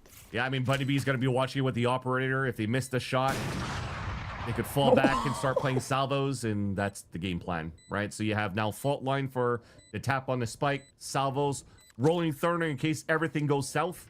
But this is a guaranteed round here for YFP, and I felt like there was an opportunity there for Lace to maybe have a little bit more of a surprise attack, because yes, the wall did come up here from the Vice with the shear, but at the same time, excuse me, Lace wasn't even spotted on the flank first. It was unstable. But when the wall came down and she shot, she just didn't give the opportunity herself to get the surprise on the late lurk back into the attempt to clutch, or at least do some econ damage here against YFP, because they're still going to be in a very healthy buy going to round number 7 for FlyQuest. This map is so close already. Like, there's no one able to consistently hold the lead. And it's YFP coming out of that barely with 3 versus 1, but still YFP now have ults. Rolling Thunder. Now this B problem of being able to rush in could be solved. Gonna fault line here, Lemon Kiwi. They're gonna fight for 3. Fault line's coming in from Arcade. They're gonna try to pinch again. Oh, it's a pick from Melia's FlyQuest. They pinch from both sides. 2-2. Down a person, but not down on hope. And just no rolling thunder, no really reaction from YFP to do much about it except shoot back. And it's thank God for Scary Shark getting through that round. Yeah, if anything, at least the teams themselves are answering Doug's question of how the hell is YFP gonna enter the site? They don't need to. FlyQuest has been pushing and flanking every single round. And despite them playing like an anchor with the Cypher here over towards this B site, we're still crunching from B and A side to fight back onto or either it's north side or south side. That said, though, that has to have changed in terms of some tempo here and there. It looks like it's going to be a little bit more laxy days this time around here for FlyQuest. They wanted to make sure that they could maybe reset the econ right away, sorry, from YFP, and they paid the price, and now they have to play a little bit more smart, and more smart allows them to get first blood. FlyQuest trying to adapt and catching these forward chamber positions there. This time from Melia. It's an orbital strike. Out of nowhere, maybe expecting where FlyQuest was, and now an Armageddon clears the site, and it's trades back and forth with a 2 versus 2, and just utter chaos of a flurry of ults hitting the site. Now, the attack regrouping between Ev and Scary Shark. Still a Steel Garden if they're really that worried. Unstable with Neural Theft, but kind of need to see if they're even going to recover the spike. Unstable has the element of surprise, but a crossfire set up there from Ev and Scary Shark. You can't use it yet. To recover the spike. They don't want to give their position away either here for YFP, that they're starting to pick up the spike and move forward, but Unstable is in a good spot now. Now Steel Garden potentially will be used on a 1v1. He's using cover. Time will be on YFP's side. The plant. Now it's just a dance. Unstable peaked at the right time. Steel Garden. Yeah. Unstable won't have a weapon to dance with. And Ev just needs to buy time. Unstable could throw a hat too. I was wondering if they were going to do that earlier. Unstable with the 1v2 clutch available around the corner has scared away Ev. A flash buys some time. Around the corner, Unstable gets the pick, and patience paying off even after being hit by a Steel Garden and all the ults coming out. What a win for FlyQuest. That was very smart from Unstable for sure. You go for the jump spots while you're disabled. Oh, almost grabbing the op too, but while you're disabled, not be able to shoot your primary, you're just jump spotting to make sure you could figure out where your opponent's going to try to rotate across here on the post plan. So as they jump across, they see Ev crossing over towards main. They still continue to jiggle peek to see if Ev is going to aggressively hold the angle, and they did. If they actually did fall back towards main and Unstable had no information, you had the Neural Theft to work with, and then you could fight towards the end. But it was Ev that was very confident that they could take down the 1v1. Unfortunately here, it's a round for FlyQuest and a broken economy for YFP. And also, finishing on that Red Bull clutch that we just saw here from Unstable. It's a 3-2 split from YFP to converge into B. As Unstable can relay info off the camera, which did just get taken down. So here's Unstable. And Kara trying to early peek and get some picks and through the smoke, and a Neural Theft from FlyQuest. As YFP are going to be at a disadvantage now, trying to fight across the smokes. Now getting confident as FlyQuest just jumping above, utilizing that duelist to put pressure on YFP with a shorty and a sheriff. I mean, I hope FlyQuest take this round. Yeah, I mean, they got the tool de force to work with for Melia. That's the silver lining. Dropping the Guardian for Bunny B. I mean, this could start being doable here.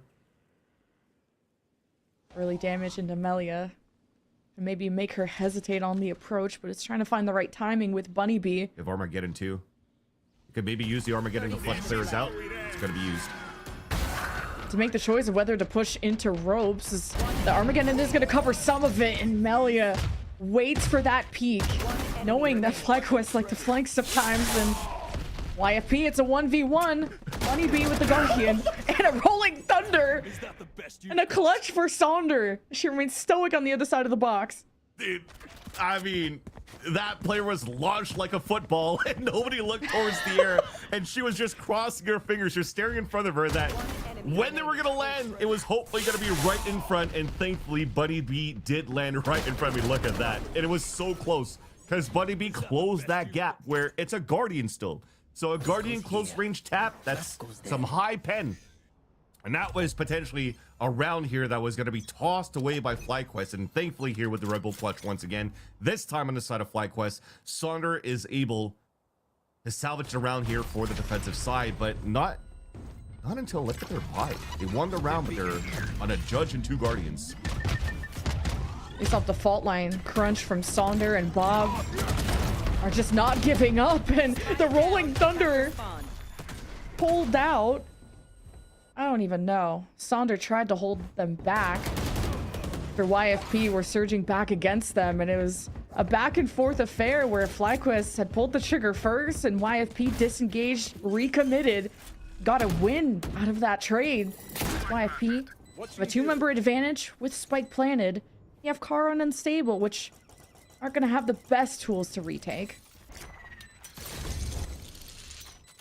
Yeah, it's going to be the worst. I mean, they have to play such a long distance even when this door opens.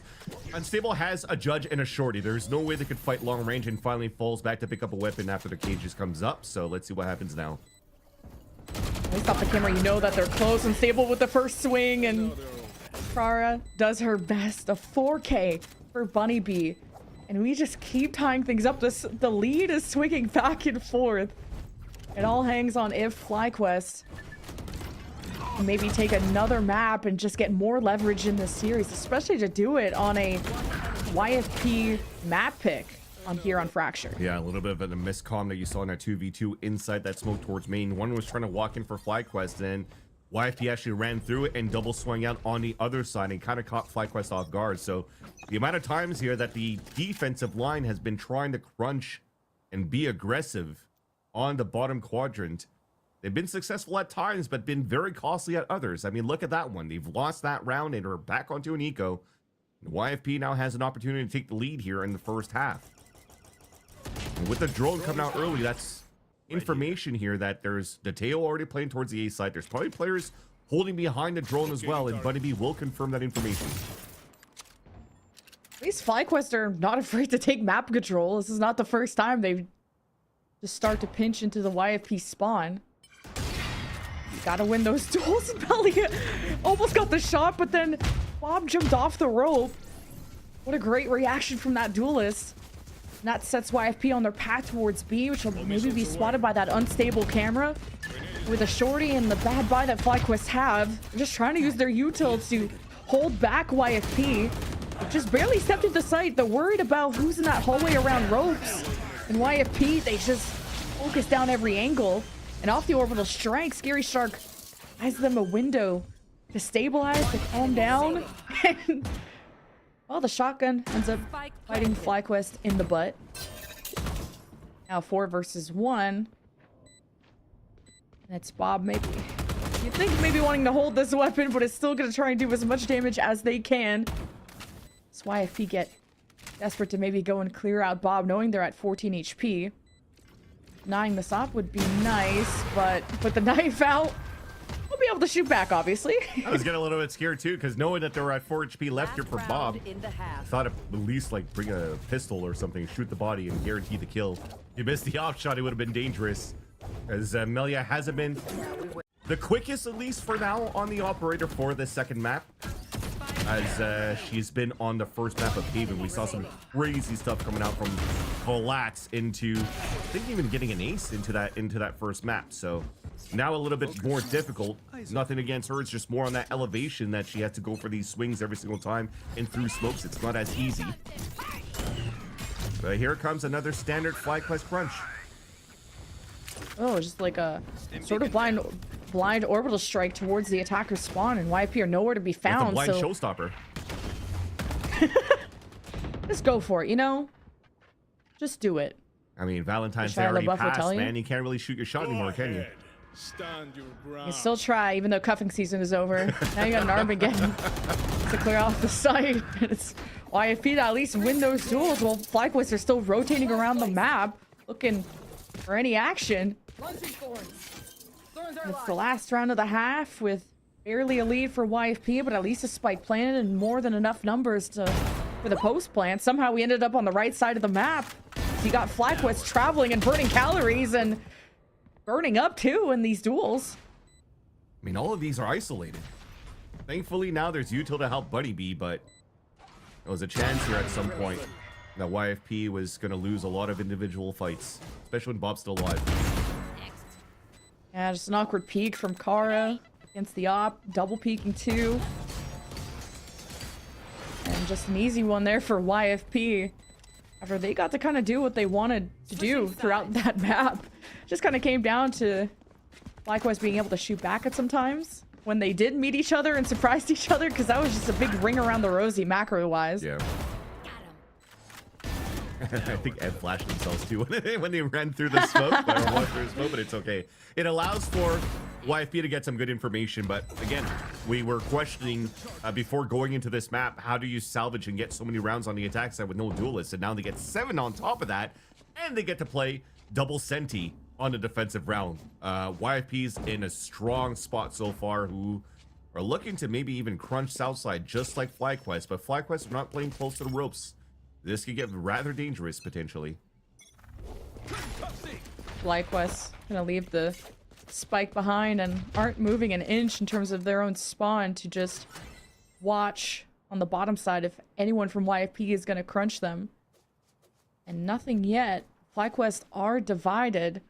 And it does make me worry about Lace here, who's maybe just gonna see where these lurks go and what information they get. They've at least found the Vice wall, so one less thing for Vice or for FlyQuest to worry about. That means maybe avoiding A. With that pick too of YFP pushing up through B, it just makes that choice even easier for FlyQuest to plant B. It's free. Just a small mistake there. I think at that moment when the flash is coming through, I think you just got a TP. Count your losses. You're playing a 4-1 split here for YFP. You're trying to delay. Now it's the retake's gonna be hard. But for sure, at least YFP, the pack mentality is so back. See if FlyQuest can set up a nice crossfire. They're addressing a lot of different angles individually. Now Bob's got the support of Lace to try and trade against YFP at a very long distance with pistols. Big picks out of Bob. YFP try to counteract with their own damage, but will be FlyQuest with pistol and maybe a much needed one to try and get back into the lead. Yeah, splitting pistols here on the second map, 1 for 1. Both of them winning it here on the attack side. This time for FlyQuest, and I think for YFP, it's an attempt to try to do one of these trap plays when you have the salvo and breach that you can work with. But this is where you can't be as aggressive for these crunches. You can't get a raise to try to satchel on the top of these boxes. You could have your chamber still move down and anchor like she did on that previous point. And I think that's going to be the most likely the way that you're going to play here for YFP. Double Senti at this point. You can't really be as quick on these crunches. And they'll take free orbs at least. I've just picked one up here towards Dish. Arcade's still open for now, and it could be a possibility for one of them to push forward and grab that orb later on. FlyQuest are just pre-aiming everything, just not knowing. YFP really conditioned them to expect the unexpected. As the first peek out of Ev is going to spot the army of FlyQuest already set up around B.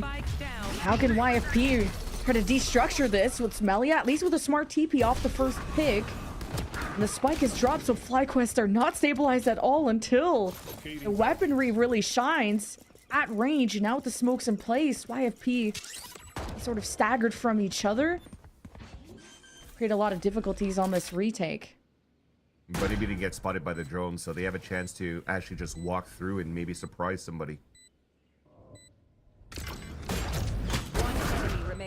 Scary Shark trying to force a reposition off the salvos, but or a Bunny Bee, I should say. And FlyQuest play really well as a team, and they know how to kind of wait for the plant, force YFP back with the smokes. Yeah. So now they're able to match the score, and we'll see if they can take back the lead. This is still one of the things I want to see ironed out a little bit more. Where Kara and Lace are currently placed for the last 2 kills, where they were in a really good spot in this post plant, although the salvos pushed them in away. But before they actually got into the right positions, and they didn't go for a crouch high-low. So they need to make sure that they stay as clean as possible here if they want to close out the second map and continue their attack here on Fracture. Sable already lost there in the beginning. The Vice Util is gonna be triggered there on the right side, and FlyQuest. Now their options limited, and at least knew that's where the Vice Util was, and are wrapping around the backside of A. And the drone from Bunny Bee. We're trying to assess those numbers without being shot, so there's kind of a delayed drone being thrown out. It's FlyQuest now satcheling And Ev waits for reinforcements now coming through the attacker spawn of FlyQuest. Here comes YFP. Maybe just waiting out the smokes in case FlyQuest are just pre-aiming on the other side. And with the smokes, this gives protection for Sonder to get a plant. If YFP are going to delay so much. Melia just Salvos. gave up. She went all the way back towards spawn to help teammates, but now they're just isolated towards A long. Delay push from YFP, shot down by FlyQuest. Now this duo with the Rays and Sonder. It's annihilated there by Corrupt, and Lace sneaks up at the cut side in a 1v2 and spots her own demise in 4K. And YFP will get a defuse to steal back the lead. Yeah, thankfully Corrupt was there to still able to win a 1 versus 2 double swing towards the A-holes to salvage that round, save that round for YFP, because they had power of numbers. I know I sound like I'm giving a lot of discredit here onto the retake for YFP, because we get to see all 10 players on this minimap, but they had the right read in the very beginning to just try to work as a group to retake that A site, the A long, to their favor. And if it didn't come down to that double kill out from Corrupt, that probably would have been a different scenario here on the crossfire setup from FlyQuest, from drop and from A main. Because the other two weren't in tandem for YFP for the retake from spawn because of how far Melia was. Let's hold Look at that this thought. quick reaction. Yeah, I mean, we're just fighting again.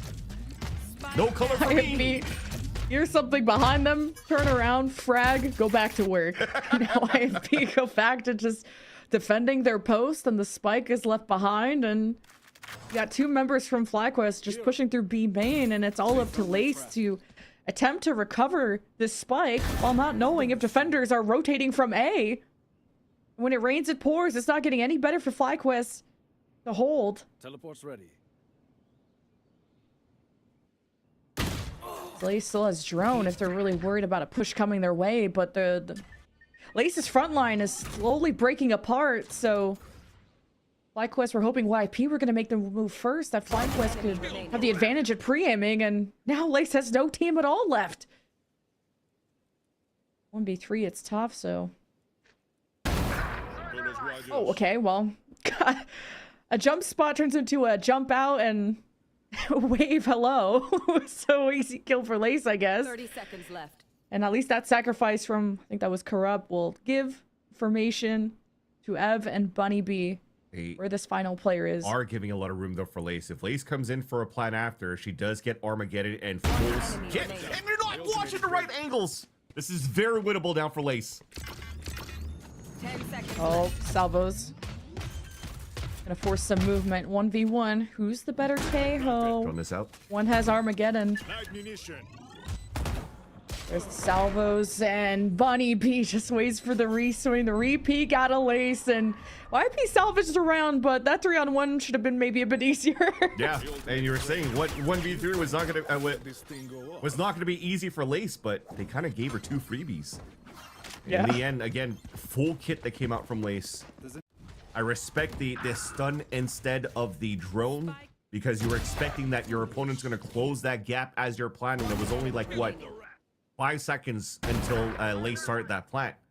So in her head, she's probably thinking that Bunny Bee is trying to close that gap and push forward, and Bunny Bee played the smart game. Just waited towards the generator, knowing that they're gonna have their opponent and see, because they're pretty much quartered like a rat, and then you have to try to swing out and try to make a play, and they punished it right away.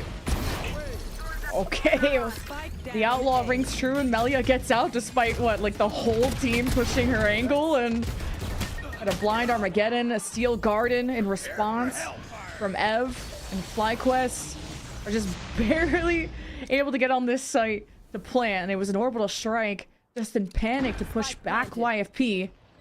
Now YFP are united, getting so many ults out of FlyQuest and only losing Melia. I would say this sounds like a YFPW. As they surge in off the Armageddon from Bunny B, knowing they only have to funnel in through one side. Lace back against the wall, does what she can. The classic. And it's YFP that dodge a lot of ults, and it works out. Yeah.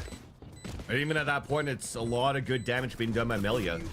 So yes, getting picks, doing the 140 onto Unstable as well, getting 2 kills in the process and delaying well enough for YFP to get the full flank on the top of Dish, and then utilizing those ultimates. Didn't have to use all of them either. Just one Armageddon, Steel Garden, and they still have Rolling Thunder for the next retake. That was very, very nice here from Melia. Probably heard me from a couple of rounds ago and said, you know what? Just watch me. Watch this. Pretty much. Now, FlyQuest have that 2-3 split, and that worried me last time because then the spike got dropped, and there was just a lot of delays and a lot of probably yapping trying to figure out how to make it work. We'll see if the split works. Because there is that Vice util they've been conditioned to see over at A and waiting for when that's going to trip up. It's FlyQuest slowly but surely deal with that Sentinel util and wait for that door to open. It's ready to kick it down, and it's the Rolling Thunder to emerge, and FlyQuest gets surprised by a 2K from Bunny Bee before Bob is forced to use the showstopper to respond. Spike is recovered by FlyQuest. Try to hurry into A, but with how long that scrap took, YFP have taken positions around them. YFP could try to isolate as they cross through the smoke. Scary Shark gets spotted. Couldn't react or do more than that. Corrupt sneaks up on Lace. And the Spike has some cover to play with, not before the Rolling Thunder of Corrupt. Tries to force FlyQuest to take a duel and to stop the plant. It's a 1v2 for Bob on the high ground. Shots just based on that. Knows that Corrupt is out in the open. Smart for Bob. 30 seconds left. Melia at 10 HP. Doesn't really have a weapon nearby to easily get anyway. Has the ult. Oh, she wants to go through the door. It's the best thing you got here at this point. You got 10 HP, you're playing against Bob, and you're hoping that your op is going to hit. Melia just holds the sight line. Silently walks over, and Bob with the Red Bull clutch at the end. Ooh, these rounds get so hectic. Yeah, I mean, we had a hero play from Melia in the previous round. This time for Bob, casually almost dropping to 30, by the way, in regulation. I didn't even notice that until now.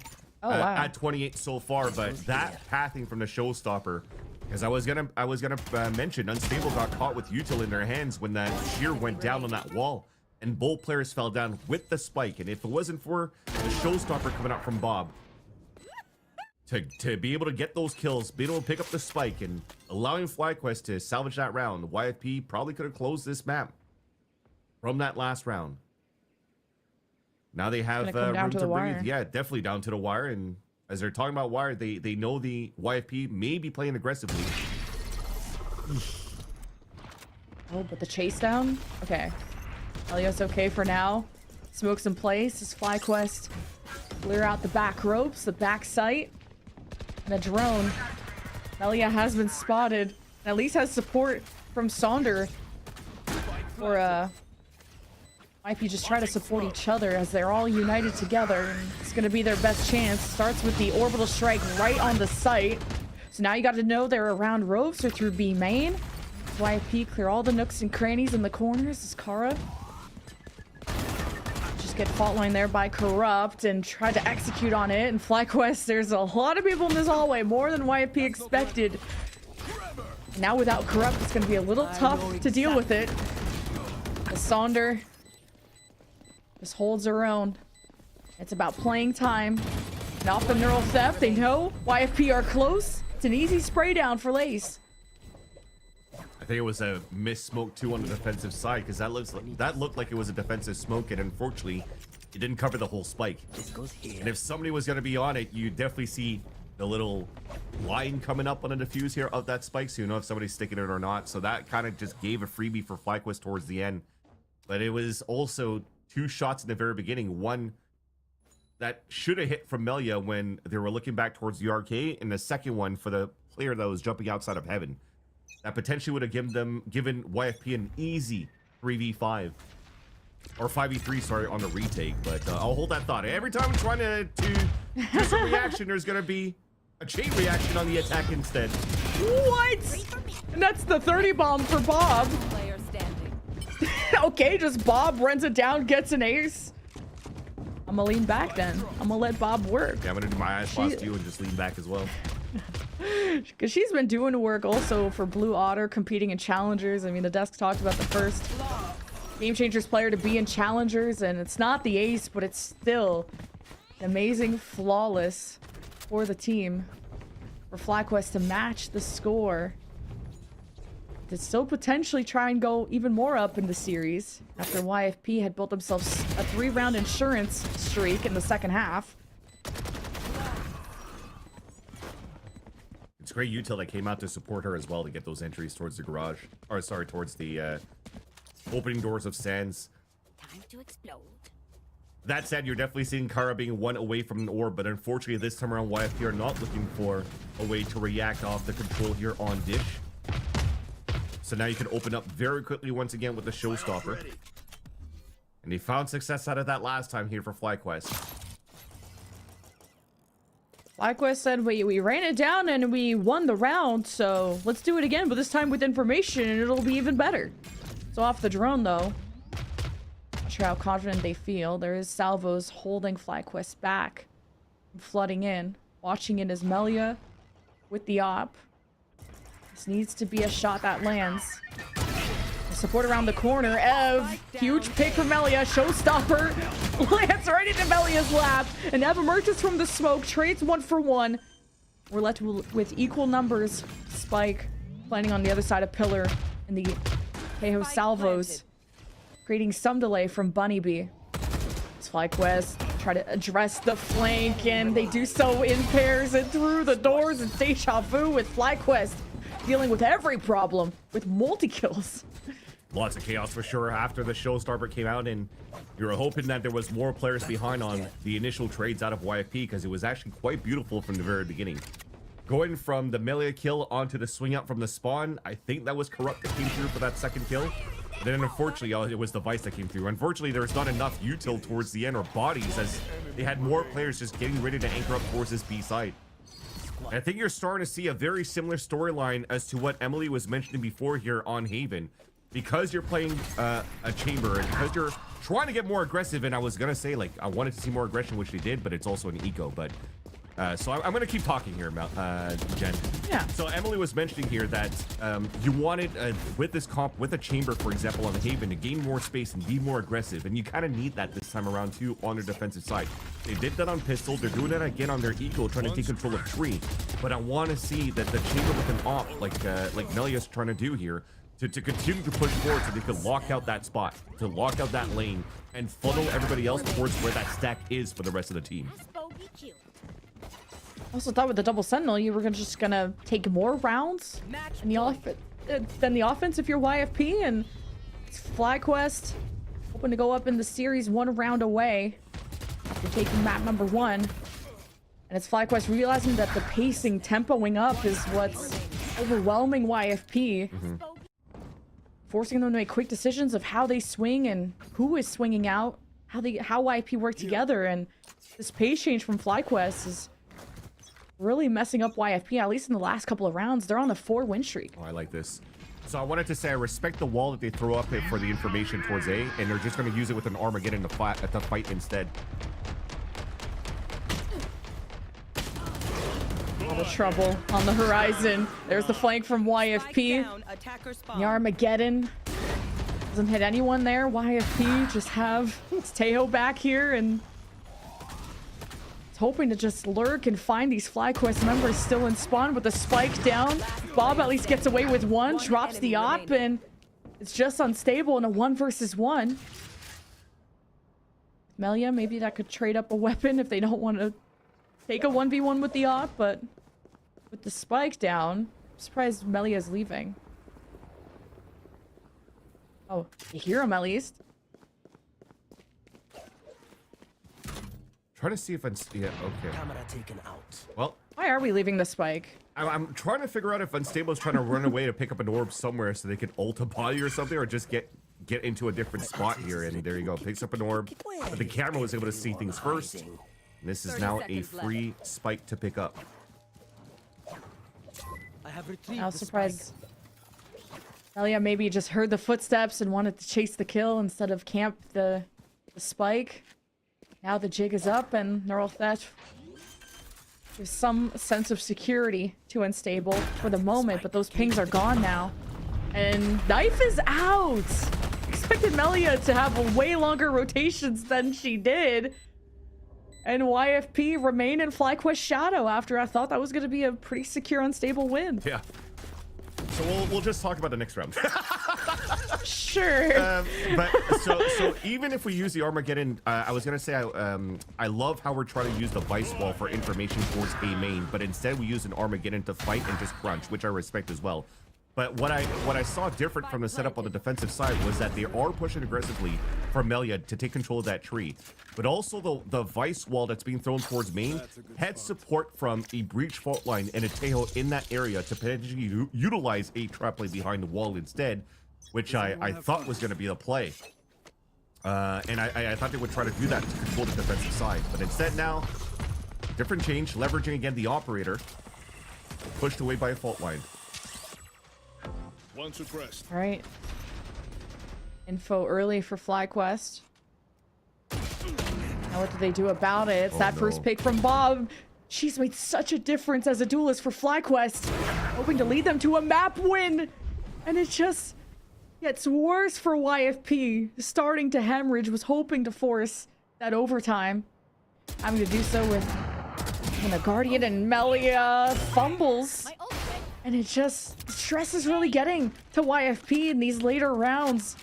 And how extended this series is going to be. YFP got to lock in these next maps as FlyQuest hoping to close it out off a Rolling Thunder, as Bunny B is going to swing again to give FlyQuest a flawless to close out map number 2. This is where it's going to get dangerous, chat, because now Bob has been activated. We know she's been on top of the scoreboard for a lot of these games for FlyQuest so far. Even Ender, unfortunately, for Teddy Tactics, mentioned it after a game. He's like, well, we got bobbed. When Bob gets activated, it's tough to stop her in her tracks. And you just saw that example here at the end of this last round. So hopefully YFP has an answer here for FlyQuest and for Bob herself going into the third map. Yeah, you can say duelist if, because there just wasn't a duelist on the other side. So Facts. You just saw the absolute murder that Bob was able to get away with. So what a crazy map that was. I'm going to be looking forward to seeing what the desk thinks about all of that chaos. But first, I'm going to go to a break. See you after. Oof, stuck paying for that old phone? Don't be. You know, at Verizon, we'll pay off your phone. And you'll get iPhone 16 on us. That's a value of up to $1,600, only on Verizon.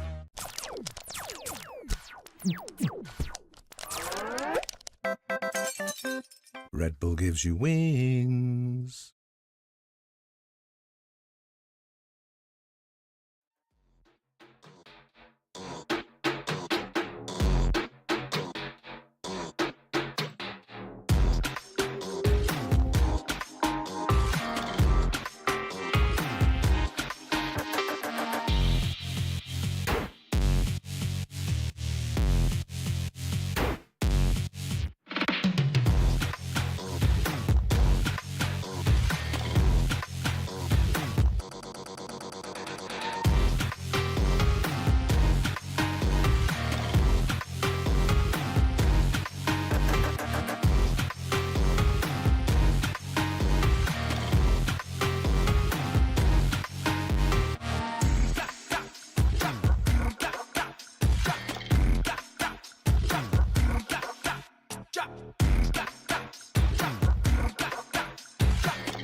Welcome back, everyone, to Verizon Valorant Game Changers North America. I'm your host, Elizabeth. Whoa, can you get my name right? Joined by Emily and Doug.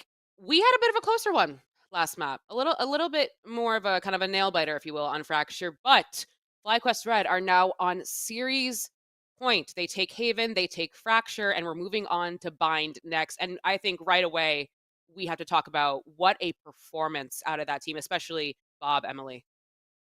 Oh my gosh, so close to the 40 bomb. What, 19-10 at half, I think? That was just phenomenal to see. Like, Bob is just so good. I'm such a fan. Yeah. I think Bob, it felt to me like, especially in the first half, Bob was the one keeping them in the map. There were a lot of things that YFP was doing exceptionally well, and I'm sure we'll talk about it a bit more, but Bob was easily, and you can look at the stats and go, oh yeah, Bob was really good, which is true. Bob was very good, but the value that was added, it wasn't just like stat padding eco frags. There were like some of the ones that we're seeing right here, this 3K, the fact that they were able to adjust some of how they were approaching the defensive side, and the anchor that Bob essentially became in some of these high pressure moments was so effective. I am fully convinced that if Bob didn't put up the performance that they did in the first half, we'd be having a different conversation here. We'd be talking about 1-1. Oh, I completely agree. It felt like any fight Bob took, he always got away with at least one, if not more. Like, the multi-kills coming from every single round was just so impactful for FlyQuest. I mean, obviously, like, props to FlyQuest for setting up Bob, and you know, obviously Bob didn't do this alone. We talked about kind of that, you know, earlier in the broadcast, what an initiator needs to do to set up their duelist, but kind of using Raze to her ultimate kind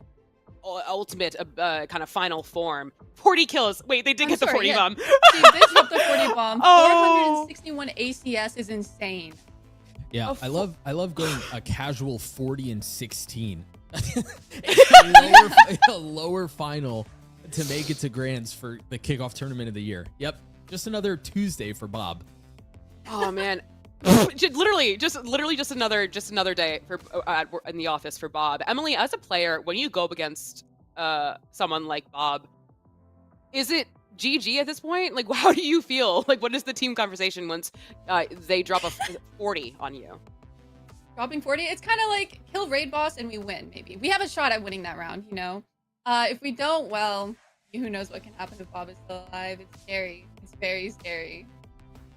Of course, we want to bring up YFPX, who did play, like, especially on their attack, were effective in kind of exploiting maybe FlyQuest Red's weaknesses. Like, there were moments, Doug, where it's like, okay, this might not be a such a FlyQuest dominant map before Bob kind of bobbed. Yeah, honestly, we had a lot of questions once we saw the composition around how YFP would look on attack, because there was no space taking, there was no initiate, there was no go button, and I think reasonably so, there was a lot of doubt. This was such a silly round.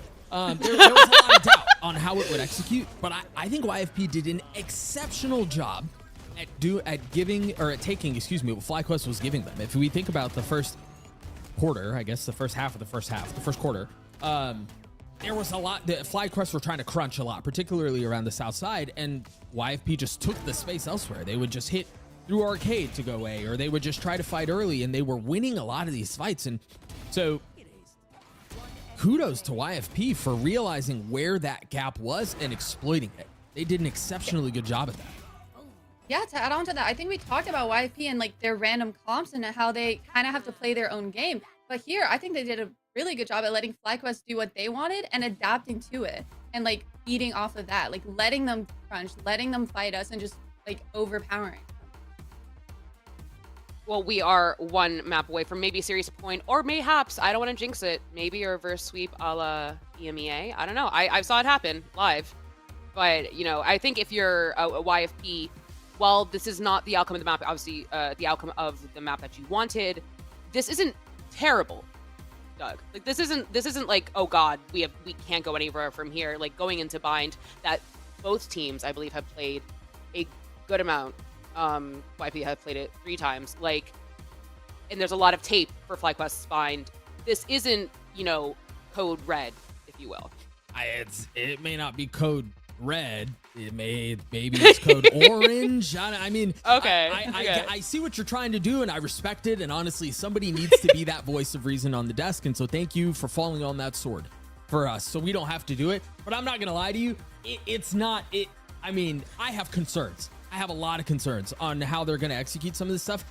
We've seen that every single map they run a different comp. That inherently has problems to it, and I think we've seen that. And yeah, a couple of these games have been close. Fracture was exceptionally closer, but I think there are fundamental flaws to that, and we're seeing some of that play out. And I think yeah, I think this will be tough. Well, something I want to ask I'm you, excited to Emily, see them. is that so I'm so sorry. I'm gonna what you're excited about. I think we're gonna talk about is the FlyQuest will be starting on attack, which is something that we were discussing before. That is something you and I both had a lot of questions and concerns about, to be frank, moving into it. Does that bode well for YFP, Emily, or is this again what Doug is alluding to, that there are a lot of code oranges going on? You know, normally I think I would say that this will give YFP a chance to kind of pick them apart, but based on how they've been playing, based on just Fracture itself, seeing how they set up Bob, and Bob going back on the Rays, I really am worried for YFP here. I think not even just because of how Bob is frying right now. I think just overall, as a team, FlyQuest is just feeling more, I don't want to say structured again, they're just feeling more in sync, I would say. Even on the pushes on Fracture that they didn't win, I still felt like they were all on the same page, and that is going to be crucial going into the half. Doug, it's kind of 2 against 1 here, Doug. I'm trying to kind of get the YFP believers to feel okay, and to feel like that there's maybe some motion, but I feel like I've hit a hard place, if you will. Yeah, I think the benefit to being a host in your spot here is you don't necessarily have to lean one of 2 ways. I think, we've talked about it a couple of times, and again, it just boils down to concerns. I think Bob is on a heater. They're gonna run a different comp. There is some lack of sync, like Emily was alluding to, that can continue to be a problem. And now, yeah, we take a look. They're running a double duelist comp. They're running this is a different comp as well. They're running the same Yoru Rays, but this time they're running a Deadlock instead of a Tejo. So they have double Sentinel, double controller comp with a Cypher, or excuse me, with Brim. I just want to know the why. What is the reason? Yeah. Looking back at FlyQuest's previous bind matches, it looked like they did struggle against Tejo, against, I believe it was Wada Wada that overthrew them on this map, or overtook them. So I'm very interested to see how this plays out. But honestly, I just want to preface this: take everything that we say with a grain of salt, because we have been wrong, or at least for me, I have been wrong when it comes to my take. What? Yes, we're infallible. What do you mean? Yeah. I'm just saying, everything that I've seen playing out has not played out exactly, or at least super close to what I've been kind of assuming going. Listen, Emily, you have it's got to be confidence. It doesn't even matter if you're wrong. Just say it with your chest, and people will believe. That's how I've gotten through this entire career. Lying. Okay. Well, then I Like think it's saying to lie. All right, there we go. Let that confidence make it so you make We're it. being I love honest it. here. I think it's gonna be soft. Perfect. We are on series point maybe for FlyQuest Red, and I know exactly who to send it to. It is Lemon Kiwi and Vincently on the call. Well, I'm glad they sent it to us. I wasn't sure who else it would be. And If anything, Emily real. Now we know esports Doug fraud. fraud watch. Along with that, I'm excited to see some of these comps, because you and I cast challengers together, and I don't think we've seen any double duelist on Bind, but now both of these teams, I think we're running it. So Yeah, unless you're rankers. Rankers definitely have been running some Yoru, some ISO, actually it was ISO Reina the last time they played, and I think that's why FlyQuest is going to take a little bit out of the page of the book of Rankers, pulling out a Clove onto Kara this time around. So I'm expecting that there's going to be some heavy aggression for FlyQuest on the attack side around this Clove and double duelist that they want to do. But overall, there's still a lot of good synergy coming out from the Deadlock and the Fade and the Raze around those 3. So you can already see the pack mentality starting here for FlyQuest. All 4 of them outside of the Yoru are working for Showers control, and once they do, the Yoru could also TP and to go for a 5-player hit towards A. Oh, you didn't even need a net to catch that bug Pokemon. They just peek and it's a shot. The Sheriff, that works out. Bob, after the 40, is hoping to do just that much more lethal damage in this map. But FlyQuest still have the net too if they want to. They think someone's in that right nook, but they are just going to use the close smokes to make these sightlines easy to address. As YFP were able to fire back as FlyQuest flood in, and it's also a scary shark flank, so FlyQuest kind of got caught despite having such an early advantage. He just couldn't follow through to finish the job.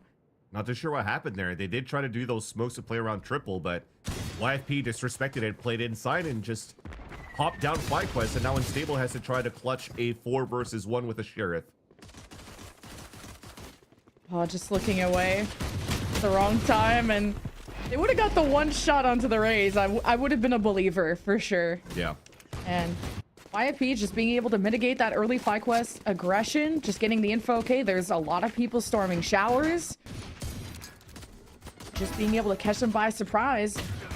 And Melly is just going to have such a different role in this game. She's been playing a lot of chamber and now has to be that explosive duelist that matches the prowess of someone like Bob on the other side. Yeah.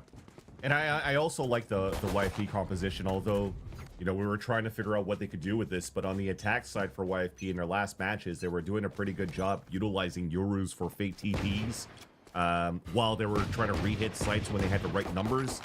So we'll have to keep an eye on that on the attack side here. But on an eco that you have from FlyQuest, looks like Unstable is trying to do a fake Yoru clone as a la Durka and got instantly punished.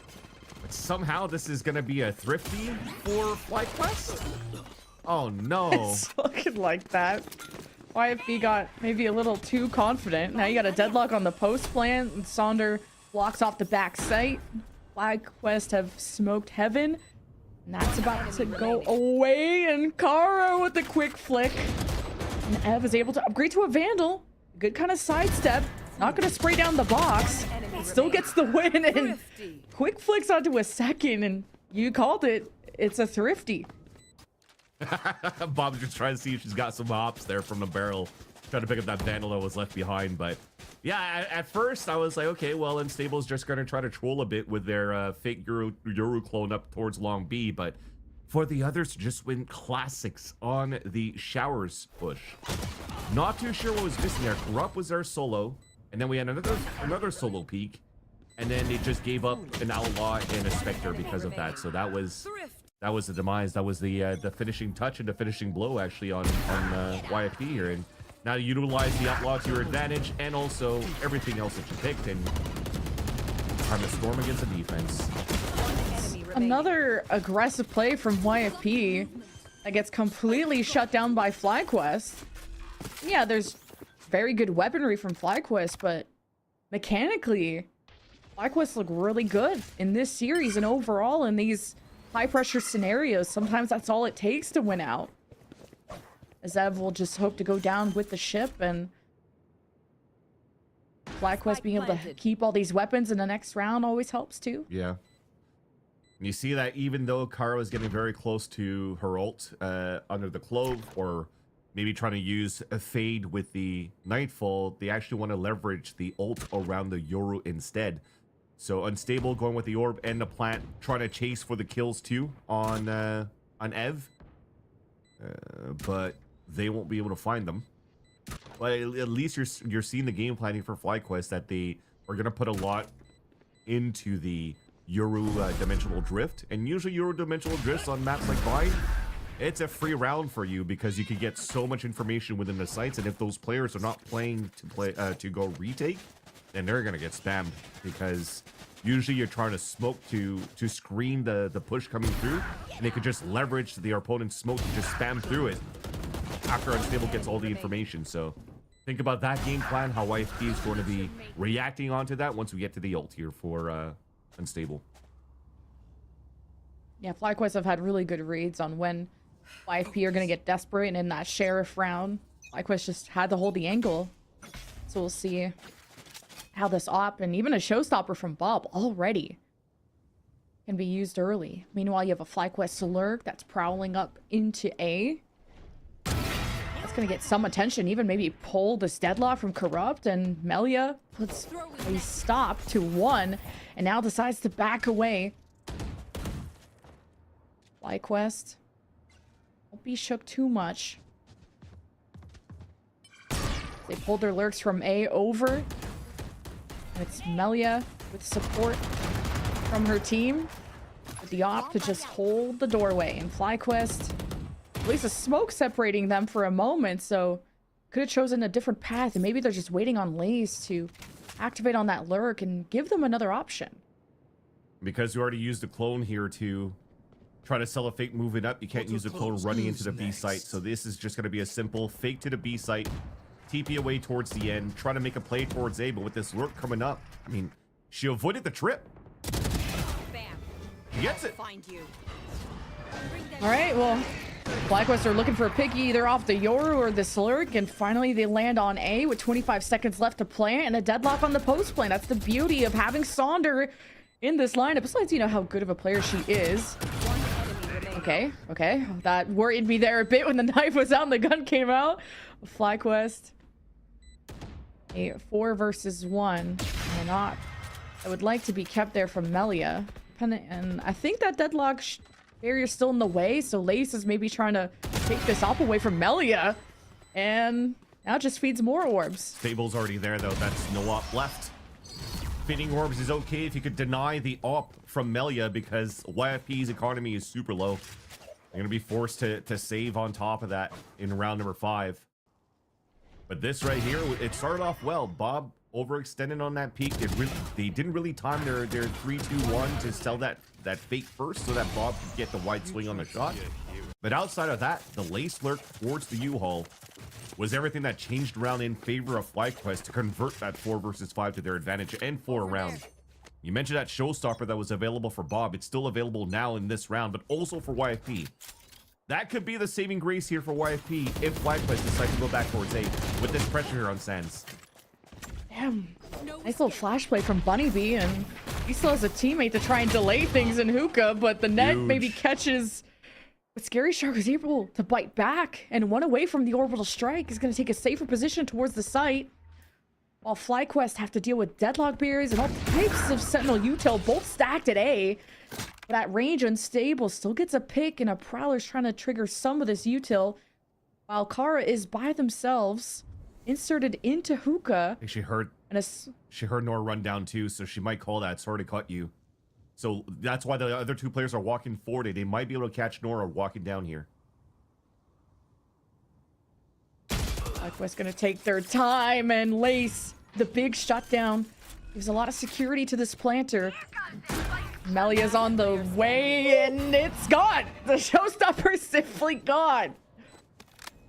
Going for a big brain play, and it's just Ev hoping to go down with the spike. And FlyQuest are taking these rounds with like significant numbers. Now I'm wondering when YFP gets some good weapons going, if this will be looking like a closer round. Yeah. Well, the numbers weren't in their favor in the first place. I was gonna credit the beautiful nades that came out from Melia all the way from the A site towards the TP to actually save Nora from being gunned down as she was netted by Sonder moving forward. So as she gets blown up to bits, they still had to play some hero plays, and it came down to, unfortunately, the misstep that Nora running down towards Sands didn't allow for her to get the surprise lurk, and then you had full B control, full B site control, and then you just couldn't get that finishing touch here with the Hail Mary showstopper that was probably going to be the winning condition if you wanted to utilize an ult to your low buy advantage. And now FlyQuest, they could really run away with this half. Okay, we got Boombot, Prowler, clones, everything to take showers. And it's a 1-1 trade with FlyQuest a little bit still stuck at showers. Leading that charge is Unstable while Melia holds down a short. FlyQuest taking space now off the Nightfall to overwhelm YFP and keep them stuck in their positions. But Bob goes in to address it solo, and I know she's the GOAT, but gotta play as a team if you're FlyQuest now. Pushback from YFP and Corrupt, who can't land the right shots, giving FlyQuest now a lot of leverage in these rounds. 5-1.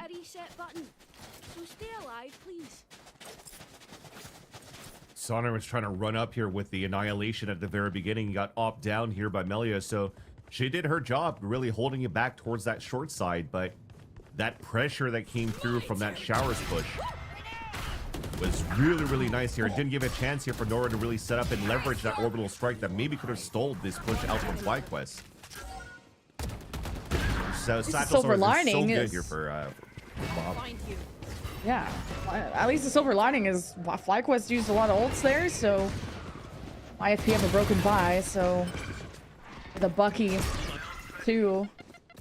That's going to be rotating from B as FlyQuest are trying to waste no time, and they have been met by some challenges, but FlyQuest are still able to lock in and win every single gunfight and not give any inch to YFP, as they should get a flawless with this type of weaponry, but we just hope that YFP could do a little more damage if they could with a Sheriff or anything that they have. Yeah, but the scale utility is still very good here for FlyQuest on that showers control. So at first we saw once again the Prowlers allowing Bob to move inside and take control of showers, but the extra layer is Sonder throwing the grab net above so that it lands towards that back. So now Scary Shark or anybody that's trying to play forward positions and fight in the first place and are now forced to fall back or going to get grab net, and just allows here for FlyQuest to continue a very fast tempo on the attack side and continue to stay as a pack mentality, just like it's like Haven all over again. Look at how tight-knit they are when they go on these executions. Wow, full net nade combo. Exactly. Just coming in from different angles. Yep. This feels more like a procedure, too, from FlyQuest of taking things step by step. FlyQuest forced to take a time. I was actually just telling you during the break, like, I feel like we've seen very few timeouts, while as like in challengers anywhere else, as soon as you lose like more than 3 or 4 rounds, it's like red alert. But these girls have either known each other for years, or they just know how to solve the problems on their own. Yeah. They can just kind of forget what happened last round, you know, if it ended badly, or to take the momentum and keep swinging. So Well, if you look back at the fracture map, it was just small mistakes. Let's talk about that round that was ended up being the nail in the coffin that allowed FlyQuest to win the round. It was just one small miss smoke here from Scary Shark that had a small gap, and then Bob was able to open up the A site. If it wasn't for that, the rest of the game plan was still sound for YFP, and they knew what they had to come up against. They almost got this into overtime. This time around, though, it doesn't feel like they have a strong grasp of how FlyQuest is currently working on the attack side. Look at what's happening right now. Well, those strikes coming through, and they're fighting back, but everybody's staying tight-knit for FlyQuest to be able to get all these trades instantly.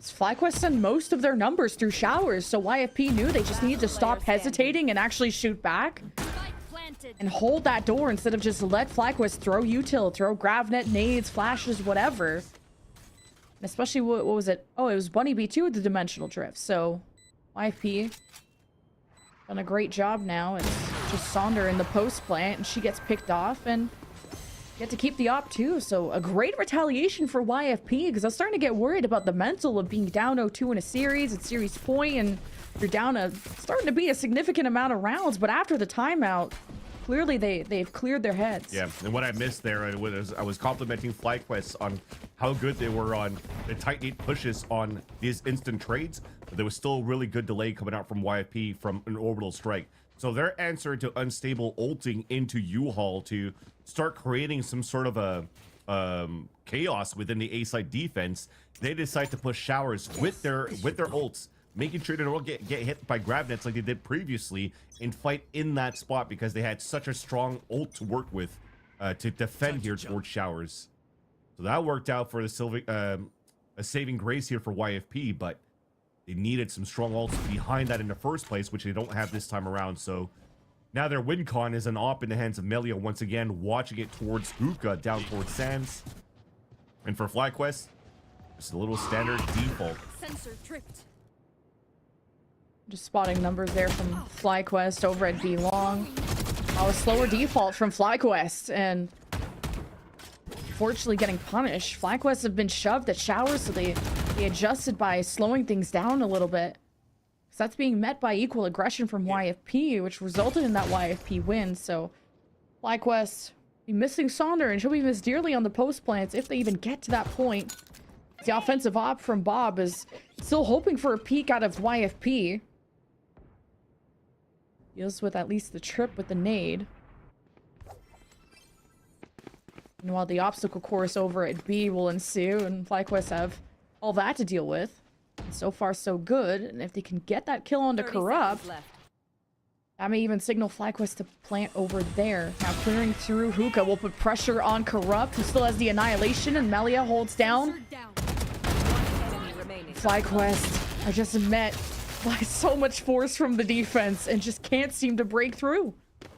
Yeah, very nice towards the end here for YFP to hold the defensive line. The Boombot, they didn't try to wait behind that to see if there was anybody holding towards Hookah in a aggressive line, and they met up with that op from Melia, and thankfully that shot was clean. It's Kara, drops her, and that doesn't allow here for FlyQuest to be as quick as they want to enter towards this B site. Yes, it was a TP that came across here from Unstable. There was still so many players anchored up inside B. I was gonna say FlyQuest did an excellent job to break all the util in the very beginning. I'm gonna hold that thought for a bit. We have an attempt to really push quickly towards Hookah. An instant wall goes down for YFP. We might see a battle coming very soon here for this Hookah control. Just the net Annihilation showstopper, but Melia misses the satchel, or got kind of pushed back by the barrier and try number 2. Oh no. The Annihilation still gets a kill. 2 ults, 1 kill. Are YFP gonna be satisfied enough? At least why FlyQuest gonna pivot out of that situation, insert themselves into A with the Yoru clone. Smart plays from Scary Shark to address at least the correct Yoru, and the spike is dropped. 1 versus 4. Bob. After some slip-ups from YFP, still a first blood from the defense, and FlyQuest get caught not able to freely enter the site as they were able to do when the half even started. Now you got a sonic sensor too if Bob wanted to get crazy with it. Still double satchels. 30 seconds left. Bob's just hoping for a desperate peek out of YFP, but it's been a similar setups from FlyQuest to just hope YFP peek them first, but YFP are playing smarter and smarter, especially after the timeout. Like YFP haven't lost a round since the timeout. 10 seconds left. Couple seconds left. Bob doing what they can. This is delaying the inevitable, but hey, YFP have not given up, and that's great to see. I was sitting at the edge of my seat pretty much there because it was really big moments where they were giving potentially good 1v1s here for Bob, and we know what Bob could do with the type of aim that she has, and could have converted back in their favor. But YFP, since the timeout, have been doing a very good job here capitalizing on round wins, and that's the switch off from having Ev playing over towards the A site. There's double trips that they're placing here towards the boxes on short and showers. Doesn't allow for FlyQuest to be as quick as they want to execute towards the showers control. It almost seems that since then, FlyQuest kind of just gave up on that spot, actually. As I say Annihilation. that, Annihilation's going towards showers.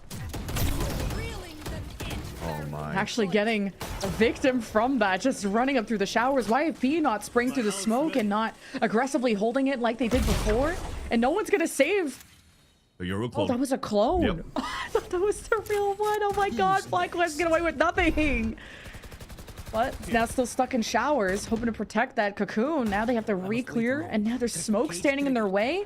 FlyQuest still have a showstopper. It's got to be up to Bob to break in, and for some reason it's Sonder leading that charge, but Bob is holding the angle, and it's really not accomplishing much for FlyQuest. YFP are playing around cover and swinging perfectly, and FlyQuest, this hesitation is killing them. And the ops are actually hitting. Every time I hear an op shot coming out from Melia, it's actually hitting now. A great way to start warming up and to start clearing these shots here on the defensive side for YFP. And FlyQuest doesn't seem to have any answer since this timeout that came out from at the end of round number 7. So very nice defensive plays. They have to maybe try to figure out to break this util on this middle short side maybe. They are pinging it at least here for FlyQuest, so I'm assuming you're going to try to nade at the very beginning and just start plowing here inside the site for FlyQuest.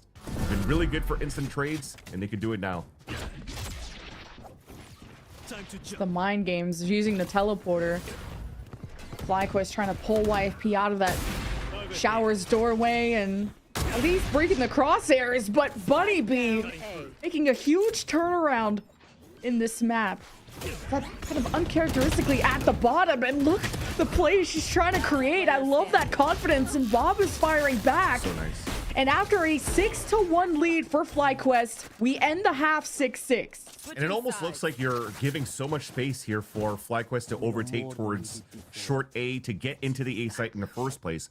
But when the trip gets broken, they have good stall util in the first place. And then once it gets into, okay, all the action is slowing down for a bit, you still have a lineup net being thrown here for Corrupt from the B side all the way up above here, the mid take, to drop right in front of U-Haul for them to continue to fight back and retake the aggression and allow FlyQuest to plant.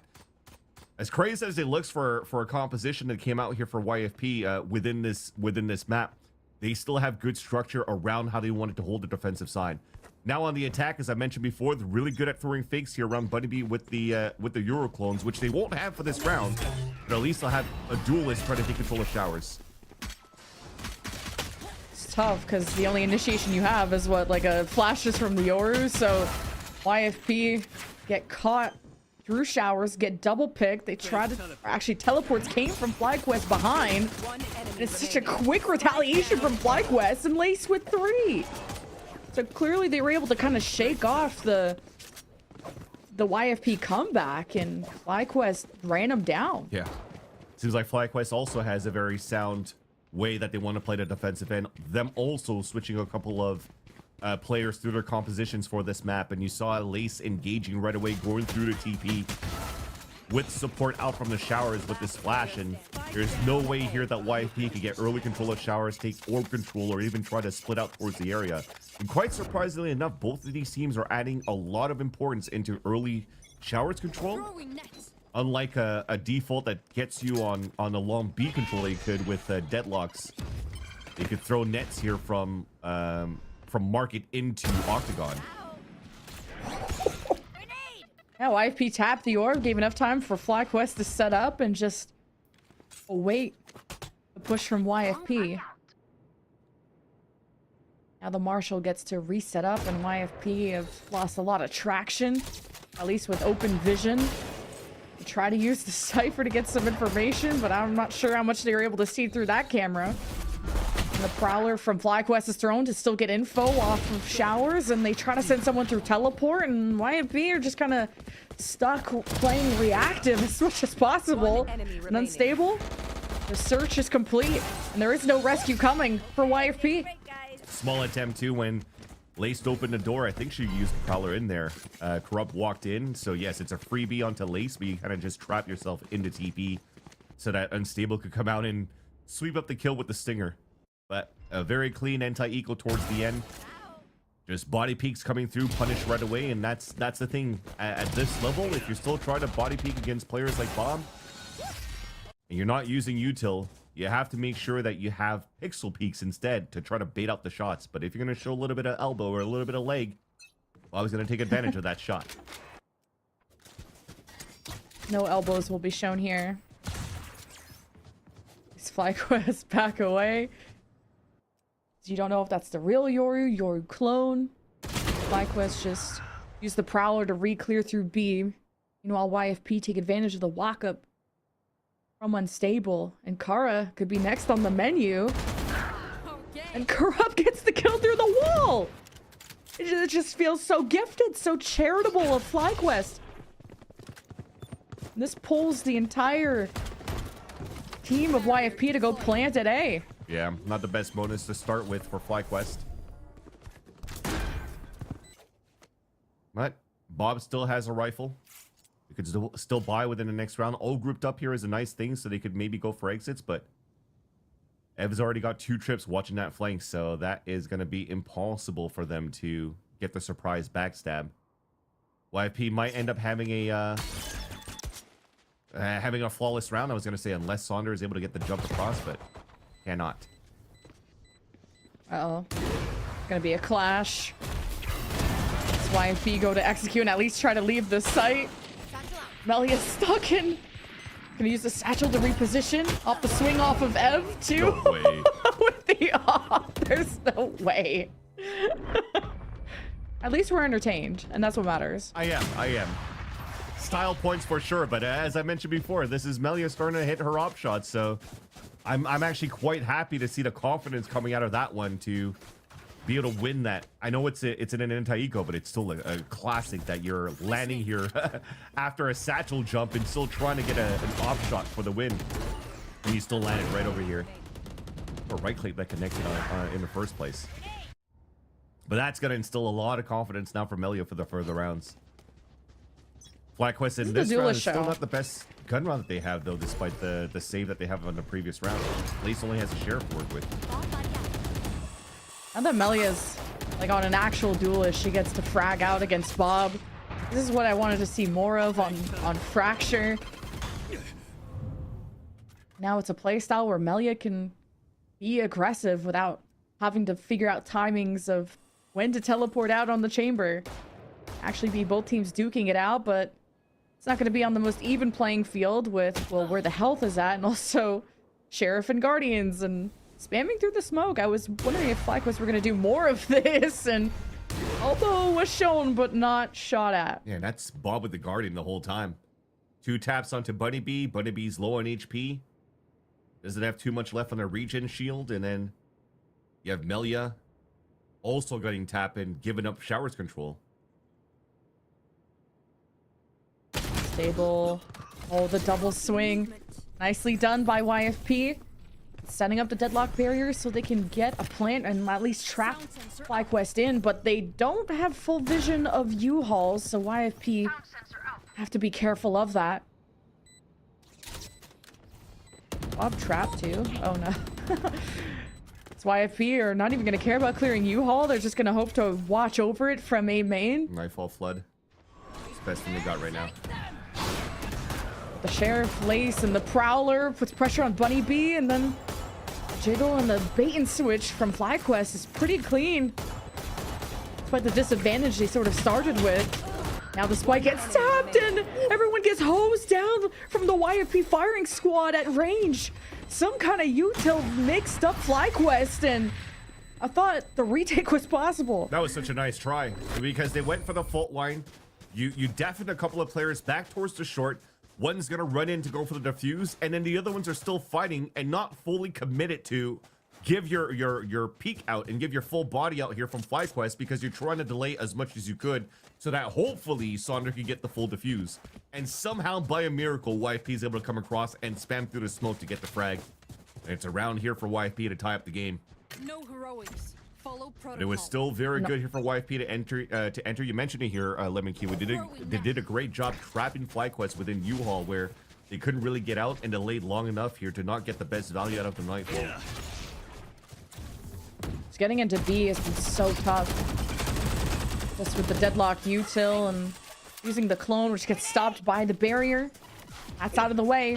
FlyQuest with the high-low are worrying about what's being thrown in. Their crosshair gets broken. Lace still gets a good pick. Showstopper to deal with elbow. It's a great start for Melia. It's YFP cleared so many from the site. They've got to feel secure about it. And Bob and Kara are split from each other with Sheriffs. It was going to be an uphill battle no matter what. YFP need to build some momentum, and this will put them on a 3-win streak. GC Sheriff round.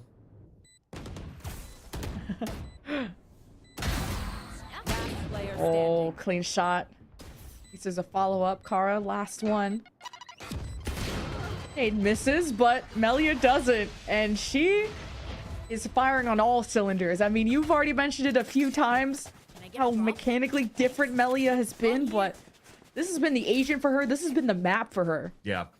Now also getting the best value with a Vandal too, just to play the pulse plant. Yeah, it's still an anti-eco, but mentioned GC Sheriffs are very, very strong in this league. It was almost very doable. You needed Melia to also activate a Showstopper to save that round because the first 2 kills actually did come in favor of FlyQuest when they were trying to enter towards the site for YFP. You went from Showstopper to Vandal to Outlaw. Dude, she's using it all so far in this map for Melia. Both teams have used the timeout because it's crunch time. It's do or die. FlyQuest are on series point. Only one of these teams will get to return to the upper side of the bracket to go to the grand final to face the very team that has knocked them down in Wadada. Both these teams want that revenge. The last time these two teams clashed, it went to game 5 there in GC3, and you could tell with the roster changes how good FlyQuest looked in recruiting a lot of players that have either been on the roster before to stars in the game changer scene. They even utilizing Bob and all the experience she got from playing on Blue Water and Challengers, and how impactful she's been as a duelist pretty consistently too. Like, she's dropping a 20 bomb. Yeah. Most in the lobby. That's the thing for FlyQuest as well. I don't know how much practice Bob is able to get in with FlyQuest because of her commitment that she has with Blue Water and Challengers as well. So that proves to me that they're able to really be quick to react on the fly. But when you have these moments where Bob doesn't have the same dominance that she has on different maps, like she had on different maps, and you need to dig a little bit deeper here into the pockets, at least they have the timeout in the coach slot to be able to help out and iron out what they could do here to maximize winning this map and sweep YFP in the lower brackets, in the lower bracket final. That said, for this round, it's to hold back. No escape. So Bunny Bee threw a Euroclone in Showers and just pulled all of FlyQuest to look at Showers to use a Prowler there and an orbital strike right through U-Haul. That's why YFP are being sectioned away from being able to plant as Lace decides to fire through the smoke. Prowler through the smokes. Annihilation from YFP to grab and see where Lace is. And it gets no one. And now YFP are forced to brawl out when they could have played time, and FlyQuest just trap them as they walk in. Spike down A. And it's just Melia with an op. She's been so clean with it. It's not going to falter against the Yoru clone. 30 seconds left. Spotted some util being thrown from the other side of U-Haul. Yeah. 42 seconds left, very hard to do, especially when you're playing against Showstopper, Dimensional Drift, 3 versus 1. Still flash available. 10 seconds left. Keeping that up through a flash. Oh, they're on the chase too. What a goofy end to that round. And she still kills Unstable. We'll take it. Oh, Melia's fun. Small silver lining towards the end for Melia. It would have been even funnier if she actually left those pain shells and Unstable found the timing to go right into that and just blow up. Yeah. But it looks like here YFP does not want to give a chance for FlyQuest to really gain the momentum after the timeout and getting some success out of it. They really want to try to close out the map on Bind here. This is FlyQuest's map pick still, and they're trying to push us towards Lotus if they can. But this is an important timeout too, because remember, you have FlyQuest still with 2 big ults going into round number 19. And when they tried to do that fake Euroclone that you were seeing here for YFP towards Showers that pulled everybody out, FlyQuest didn't matter for them to fight on that fake because they had full Showers control. And after YFP had nobody really taking late Showers control in the end, with the exception of Melia with an op that's watching it from a wide angle, and it's easier for FlyQuest to just anchor in that spot and not give a chance for YFP to get a plat here at the default spot of the A site. Now after this timeout, they probably want to try to pinch this a little bit more. I see these pings coming through towards the short and Shower side, so I'm expecting a little bit more of an aggressive split towards Showers, especially if they have the deadlock with Corrupt, who's been very good to grab net players on when they were playing on the defensive side. They could exactly do the same thing on the attack. And how they can activate this op, because now there's a lot of smokes when you have the Clove and the Brim, and there's just comes very up close and personal. And YFP though, last time they went to a timeout, they went on a win streak. They closed out the half 6-6. Oh, YFP did just spot. Clones don't know how to jump. Wait a minute. Saunders still susses out the real Yoru. And now the Annihilation too, if there's anyone else that demands the smoke out of Sonder, and just dry peeking through Hookah, and Bob gets both. Okay, I gave maybe too much cope to the YFP timeout. Same. I thought there was going to be this elaborate plan, and it's just kind of been peeking off, so. Yeah, I mean, especially at the beginning of the round when they were pinging towards Short and Showers, yet all 5 players are, well, I guess 4 players are splitting for B control and a late camera on Short. It was going to be very hard for you to try to finish into Showers if you don't have any players trying to get inserted there in the first place to get control there. So yeah, it was interesting. but still, some nice shots came out from FlyQuest with the op on the defensive side. They're even playing double op on the defense, unless Bob is going to throw the second op away towards the end of the round. But if they're going to play with that type of confidence here for FlyQuest, then YFP definitely do have an opportunity to 30 seconds slam a little bit quicker on the gas when they realize here that these 2 ops are going to be saved into the next round. If these 2 ops are going to be saved into the next round. Does YFP get any type of momentum halted? At least you'll have one gun 10 into the seconds next, left. but we'll have to go up against all odds when now that'll put FlyQuest in a lead and a couple of rounds away from going to the grand final of our Game Changers kickoff. And this is to set the tone for the whole season. And I could totally see these two teams being absolute rivals in North America, like they sort of were even in the past with slightly different rosters. I just thought this was going to be a more extended series, and it still can, but it's going to take a lot of legwork from YFP, depending on what the buy is and what the plan is, because I didn't see anything like groundbreaking post timeout. Yeah. It's maybe just the Sonder effect, because she's probably one of the most confident Game Changers players we have, and she is not afraid to just tunnel in, lock down anything YFP throw at her. And it's a grab net throw in, showstopper close. No. Maybe if Bob gets a kill after. I mean, it's still Bob. Get the kill, go in showstopper, get another kill. Why not? Showstopper would have been cool off the rip. Ooh, the shoulder and the double showstopper to Unstable, keeping her alive. Only Bob gets away with that. Yep. Oh my god.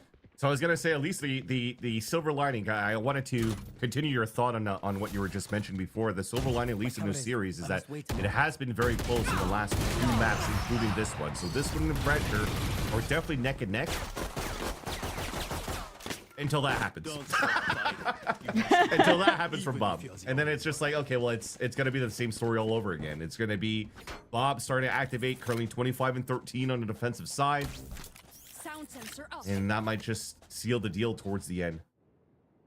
Yeah, and this is a system of FlyQuest that have multiple IGLs and everyone contributing. Yeah. And to still be finding these moments of controlled chaos, organized chaos, I guess I'll call it. So now a bit of a buffer between our two teams and a dimensional drift from Bunny B. The info on Hookah, but will spot the very pushed up 2 defenders at B, causing YFP to now go in with more confidence, with Bunny B just handling it all on her own.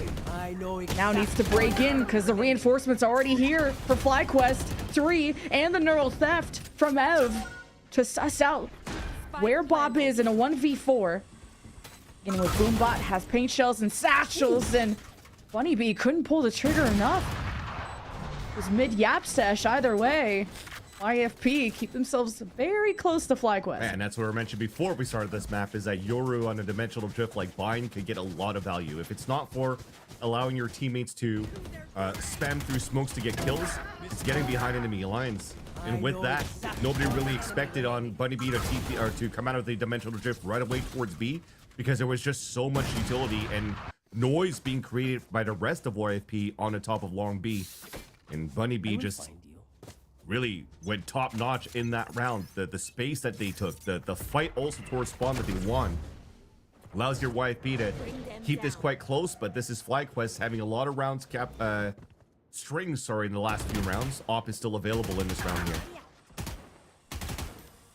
Yeah, Bunny B, these last couple of rounds has been so impactful. Part of that X set roster that really rocked GC years ago. She's floated on so many teams, and to insert yourself into this machine, YFP are fighting back, but Melia decides to disengage and hope that her teammate trades, and they do, but to lose Melia, one of your star players, is gonna hurt YFP as they try to set up, but they don't have any eyes on Showers, and that was just a delayed push from Bunny B. This creates so many problems in the timing for YFP. Dimensional drift for Bunny B. Immediately using that. And was able to take the spike from Kara. And that's the thing, at least Kara's trying to body block as much as she could, because she knows she's going to die no matter what with the timer on it. so that at least Sonder could come across, and we're going around the world here for Bunny B. A fake around the 30 world, actually. seconds left. Oh, Spike planted. Sonder coming out of hookah. Eyes up. Bunny B knows, or at least I thought she knew. Oh, and that's the moment Sonder jumps out. That's the timing. Oh, we were just singing the praises of Bunny B. Yeah, I mean, Not that she did anything wrong, it's just unlucky. as soon as Bunny B turned away from hookah to look towards long, that's where Sonder looked back in that spot and got the timing. So it looked like Sonder didn't see Bunny B, but she probably saw the whole body and jumped out the window after to get the free kill. That was just unlucky timing coming out from Bunny B with, as you mentioned before, doing some good hero plays from the last 2 rounds so far. There's been a little bit of it there, right there. See, seeing all that body jumping out, free kill on the top of the window ledge. But yeah, this is now map in series point here for FlyQuest for a chance to go back into the grand finals to play against Wadada. We're looking for a GrafNet play potentially. This is for long B control. And just Sonder, one of the most successful GC players, longest standing ones, wants to chase her first crown in Game Changers. Second place curse is so real. Annihilation from Corrupt. I don't even know if it, I don't think it pulled anything, but YP at least got a first bullet out of it. So if you squint, it probably happens. What, FlyQuest? Yeah, at least trade as best as they can with the judge, I guess, at mid-range. Works out for Corrupt. That gives YFP a leg up to establish themselves at B. With Kara starting to flank around through elbow, splitting up with Bob, who takes the main door, but it is barriered off by the deadlock. And FlyQuest have Kara on a flank that doesn't know if anyone is back, but has to take a risk and address the angles one by one. And no one's peeked them yet. This is possible, but Kara looks the wrong way. And YFP get up to 11, a few more lives bought. And a buy that wasn't as expensive coming out from FlyQuest, so they still have a bit to work with. You okay? Don't try to pick up a water when you're thirsty. Anyway. But yeah, no, it was still a nice attempt here coming through. I mean, Kara did get the first pick onto Tin, but they didn't expect all 3 players here for YP to play inside the site on the pulse plant. That said, the buy is still decent here because you have Guardians in the hands of Kara, and she's been good with it on that Haven map before. Remember that 4K that she had? Melia has a showstopper, and they want to try to power through. Camera sees unstable, and that gives us space here for A site for the showstopper to take control. I love that FlyQuest are just trying to give up a lot of space, but are they going to be willing to push past it? Now U-Haul being fought for. The judge brings first for FlyQuest, that much closer to the ticket to the grand final. Unstable, barely at any health. Uh-oh. YFP pivot, right going through hookah. The sonic sensors are right outside of it as they jump in. It's gonna detect, and Sonder capitalizes on one, waits for the swing for Bob, and they have a crossfire.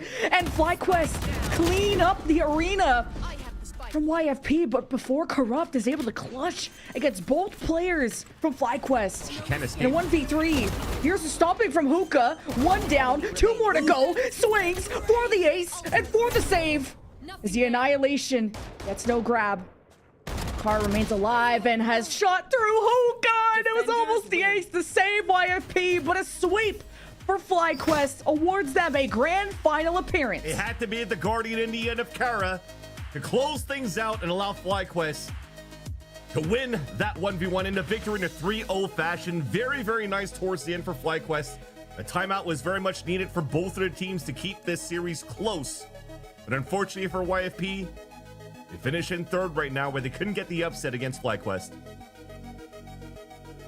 What a series, though, and a close one. I mean, both our last maps, 13-11 for FlyQuest. I love that YFP remained resilient even when leads were growing and FlyQuest looked cleaner, and there was body shooting left and right. Like, this is that high-level competition. A lot of new players, but also a lot of veterans who have formed these super rosters. And I could see this rivalry between YFP and FlyQuest continuing as the season goes on. But this is just the kickoff. This is just the beginning of what we have in store for this year will be a YFPX versus FlyQuest Grand Final that's going down tomorrow, but I want to hear from the desk, and we may even be blessed with a special interview from FlyQuest, so don't go anywhere.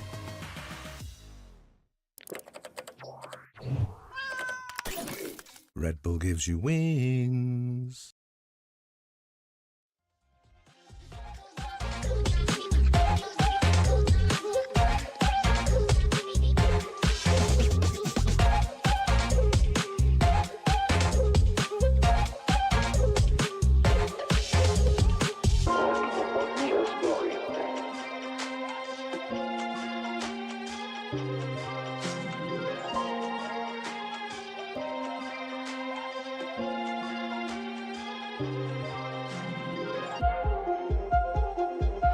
We got to the point where we could control the laws of nature by advanced electronics.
Well, folks, if you stayed with us this long, thank you so much. Welcome back to Verizon VALORANT Game Changers North America. I'm your host, Elizabeth, joined by Doug and Emily. And if you're just joining us, you missed it. Sorry.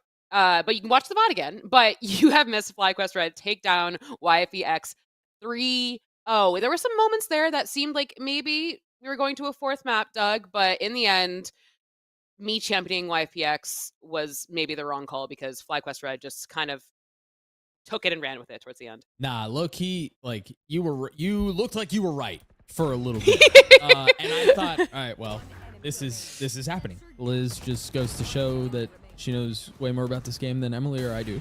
But so there was that moment, and then Bob just continued. It's like you think they're playing at Masters Bangkok. Like it's insane just how good Bob was, especially these last two games. And again, this felt like maybe not to the same degree that Fracture was, but it felt a little bit like Bob was the one who was keeping them in the game. Yeah, I mean, that Emily, first... yeah. No, I was go, going to say that first, that first 6 rounds on their attack half, like Bob was just stomping. Fly was just stomping. YFP was able to bring it back to a 6-6 half, which I was not expecting. Nope. But they started picking them apart on their execs. But no, yeah, it really, really felt like the Bob show here. It was really cool to see. That ult made me so mad. That should have hit anyways. Yeah.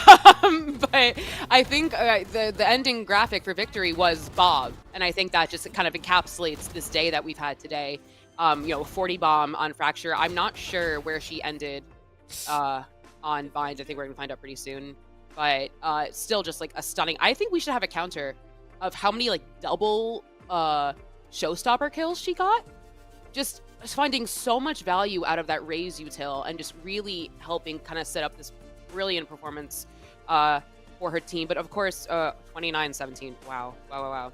But of course, you have to give credit to YFP bringing it as close as they could. And that last round with Corrupt almost brought it to overtime, Doug. There was, like you said, there was a moment where we believed, and I think that ult just missed FlyQuest, but it so close yet not close enough, Doug. Yeah, there was the ult that almost hit. I mean, it would have had to have been an ace for that to continue, and Corrupt certainly gave it the run at it. I think there's a lot of things that I mean, I was critical on YFP on some of their plans coming into this, the way that they were going about their compositions, the fact that it felt like sometimes they didn't fully execute them the way that they were designed to be executed. But the truth of the matter is, it's like you were saying, Luz, they pushed them. It was 13-11 on the last map. I want to say the second map was like 13-10 or something very similar. So they clearly, they can shoot. I think there's no question about that. And they pushed FlyQuest a lot today. Yeah, no, it was amazing seeing them brawl it out with FlyQuest on a lot of the maps, especially on like situations where I didn't think that they would brawl. They did, and they won a lot of those rounds because of it. Yes, and obviously we have to say goodbye to them now, but very impressive performance in lower finals. But we're going to talk to one of our winners right now in the Verizon post-match interview. Dare I say it is Sondering time? Oh my god! Because and she has a little Timo hat. Hello. No. How you feeling, Sonder? That was a 3-0, but it was getting like, a little tight there a couple times. No. Okay. I knew that like Bob was just gonna have like a series, because so like Fracture, right? Like Haven was like pretty believable that we won really easily, and then Fracture, it was like, dude, the fights that like Bob was taking, like she was having every single timing. She would peek someone, chamber unscopes. Like that's when I knew like she was just gonna win the game. So yeah, like obviously I played very poor, but thank God like the rest of my team was there, and yeah, we just closed it out.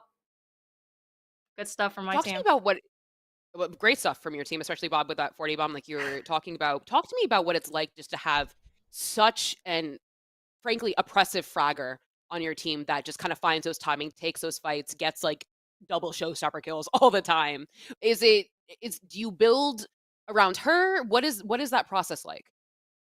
No, actually, we don't really build around her. Cause right now, like, we're just kind of like playing and kind of plugging it out. As like this was like also like a last minute team, so we're just kind of like playing the game and just like hope, like we're just like plugging it out like rinkers. Like obviously we have set strats and like set defaults, but like at the end of the day, it's like if you don't kill him in the face, it's like what's the point? So, but Well, actually, Bob Sandra, doesn't you hit came from any very- showstopper kills. She every single time she gets robbed. That I mean, there were a couple of The robberies today for showstopper sure, work rose up. Yeah. I want to kind of follow up on something you said. You have played in Game Changers for such a long time. You've had that kind of structure for a very long time. What is it like, kind of plugging it out, as you said right now, and succeeding in a way? I think there's strengths and also like weaknesses to it, because like for us, like we had a comp for Split and like a comp for Fracture, but like and like think this bind like we changed comps from Astra to Clove, like, and then we also changed like your from Gecko, so it's just like we're just kind of like playing off people's like confidence. And yeah, I think confidence is also a very good big thing, and like if people play with lots of confidence, that's the team that's going to end up on top. So yeah. Well, you're going to be facing Wadada once again. They are the team that sent you to the lower bracket. Is that confidence high going into that match tomorrow? Yeah, actually. I think the game against them initially, like we didn't really lose to them. We were losing to ourselves, and like we just messed up on the little things with each other. So I think we could most likely win tomorrow. So But we're just no Bob and nerves. friends. We're We're Bob and friends. I'm just friends. I'm just you the are more FlyQuest than connection. friends. No, Sonder. You are Sonder. There's a reason that we say it's Sondering time. Okay, we're not going to devalue ourselves here on Game I'm Changers. just That's a not what little we do Timo. here. I'm just a little Timo. And you know how everyone hates Timo because he's so oppressive and so good? People No, don't like why would Timo you because hate he's that little guy? that good. Because it's like the cat, Yumi. They're just broken. But back to our game of Valorant. We can play League another time. Facing Guadada tomorrow, obviously you'll be facing, Starbound and some of your former teammates. What is that feeling like going to face Guadada with that kind of former relationship or obviously, current like, relationship? I mean, I wouldn't say like I don't have personal beef with any of them. Like, there's just another team. Yeah, I guess it's just like Starbound would know like how I would play, how like obviously like we played with each other before, so it's like you kind of have like you understand how each player plays, and with them on Chamber, like it's also pretty predictive of where they're gonna play because obviously Chamber's not like the best character in the game currently, but like there's only limited angles that they can peek, so just gotta like do our due diligence and clear that out, and yeah. Well, I'm gonna let you go because you had a best of 5 today. You have a best of 5 tomorrow, so you got to go get. Timo needs his rest, So you got to Timo go. needs rest. do your Yes, thing. Timo needs to eat.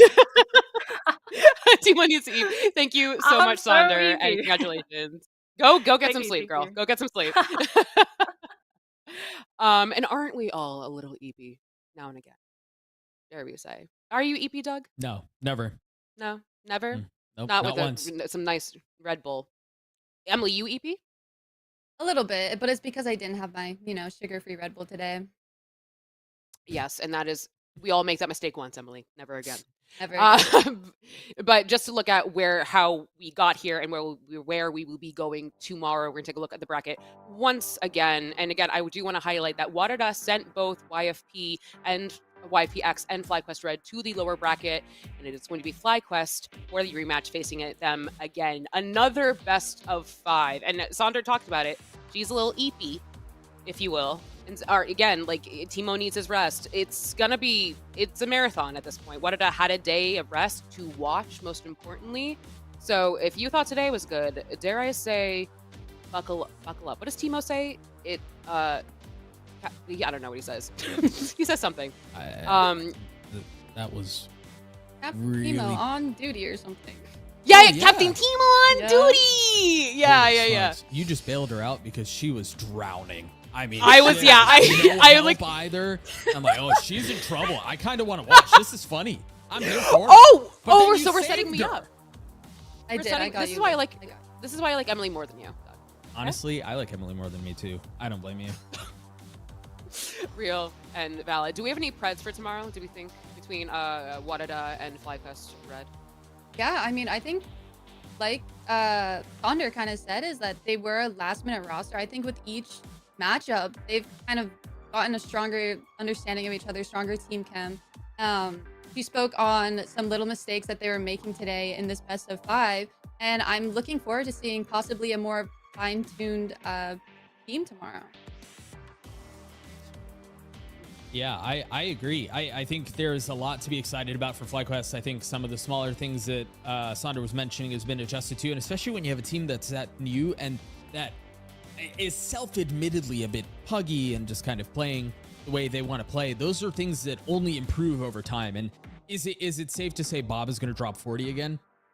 Maybe. Doubtful, but I do think all of the fundamentals are there for that to not be the only win condition for them. I think Wada obviously beat them, but it wasn't a sweep. It wasn't super clean, and so I think there's a lot to be excited about for tomorrow. Doug, show some respect. It's Wa-da-da. I think there are more Please. letters in the VLR. It's not just... No, it's I wanna say there Wa-da-da, are and it more. ends with 2 A's. Because Arya came in my chat yesterday. Doug, you going to correct me now? Because now I know what I'm talking about. I'm not talking about Timo. I know, Anyways, okay. Thank you so much for joining us today. It has been a pleasure to have you watching us. And you want more? We have some of the best, I think, grand finals we have had in a very long time in Game Changers coming up tomorrow.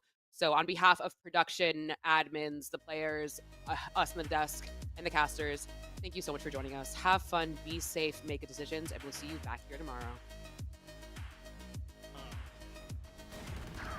One enemy remaining.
1 enemy remaining.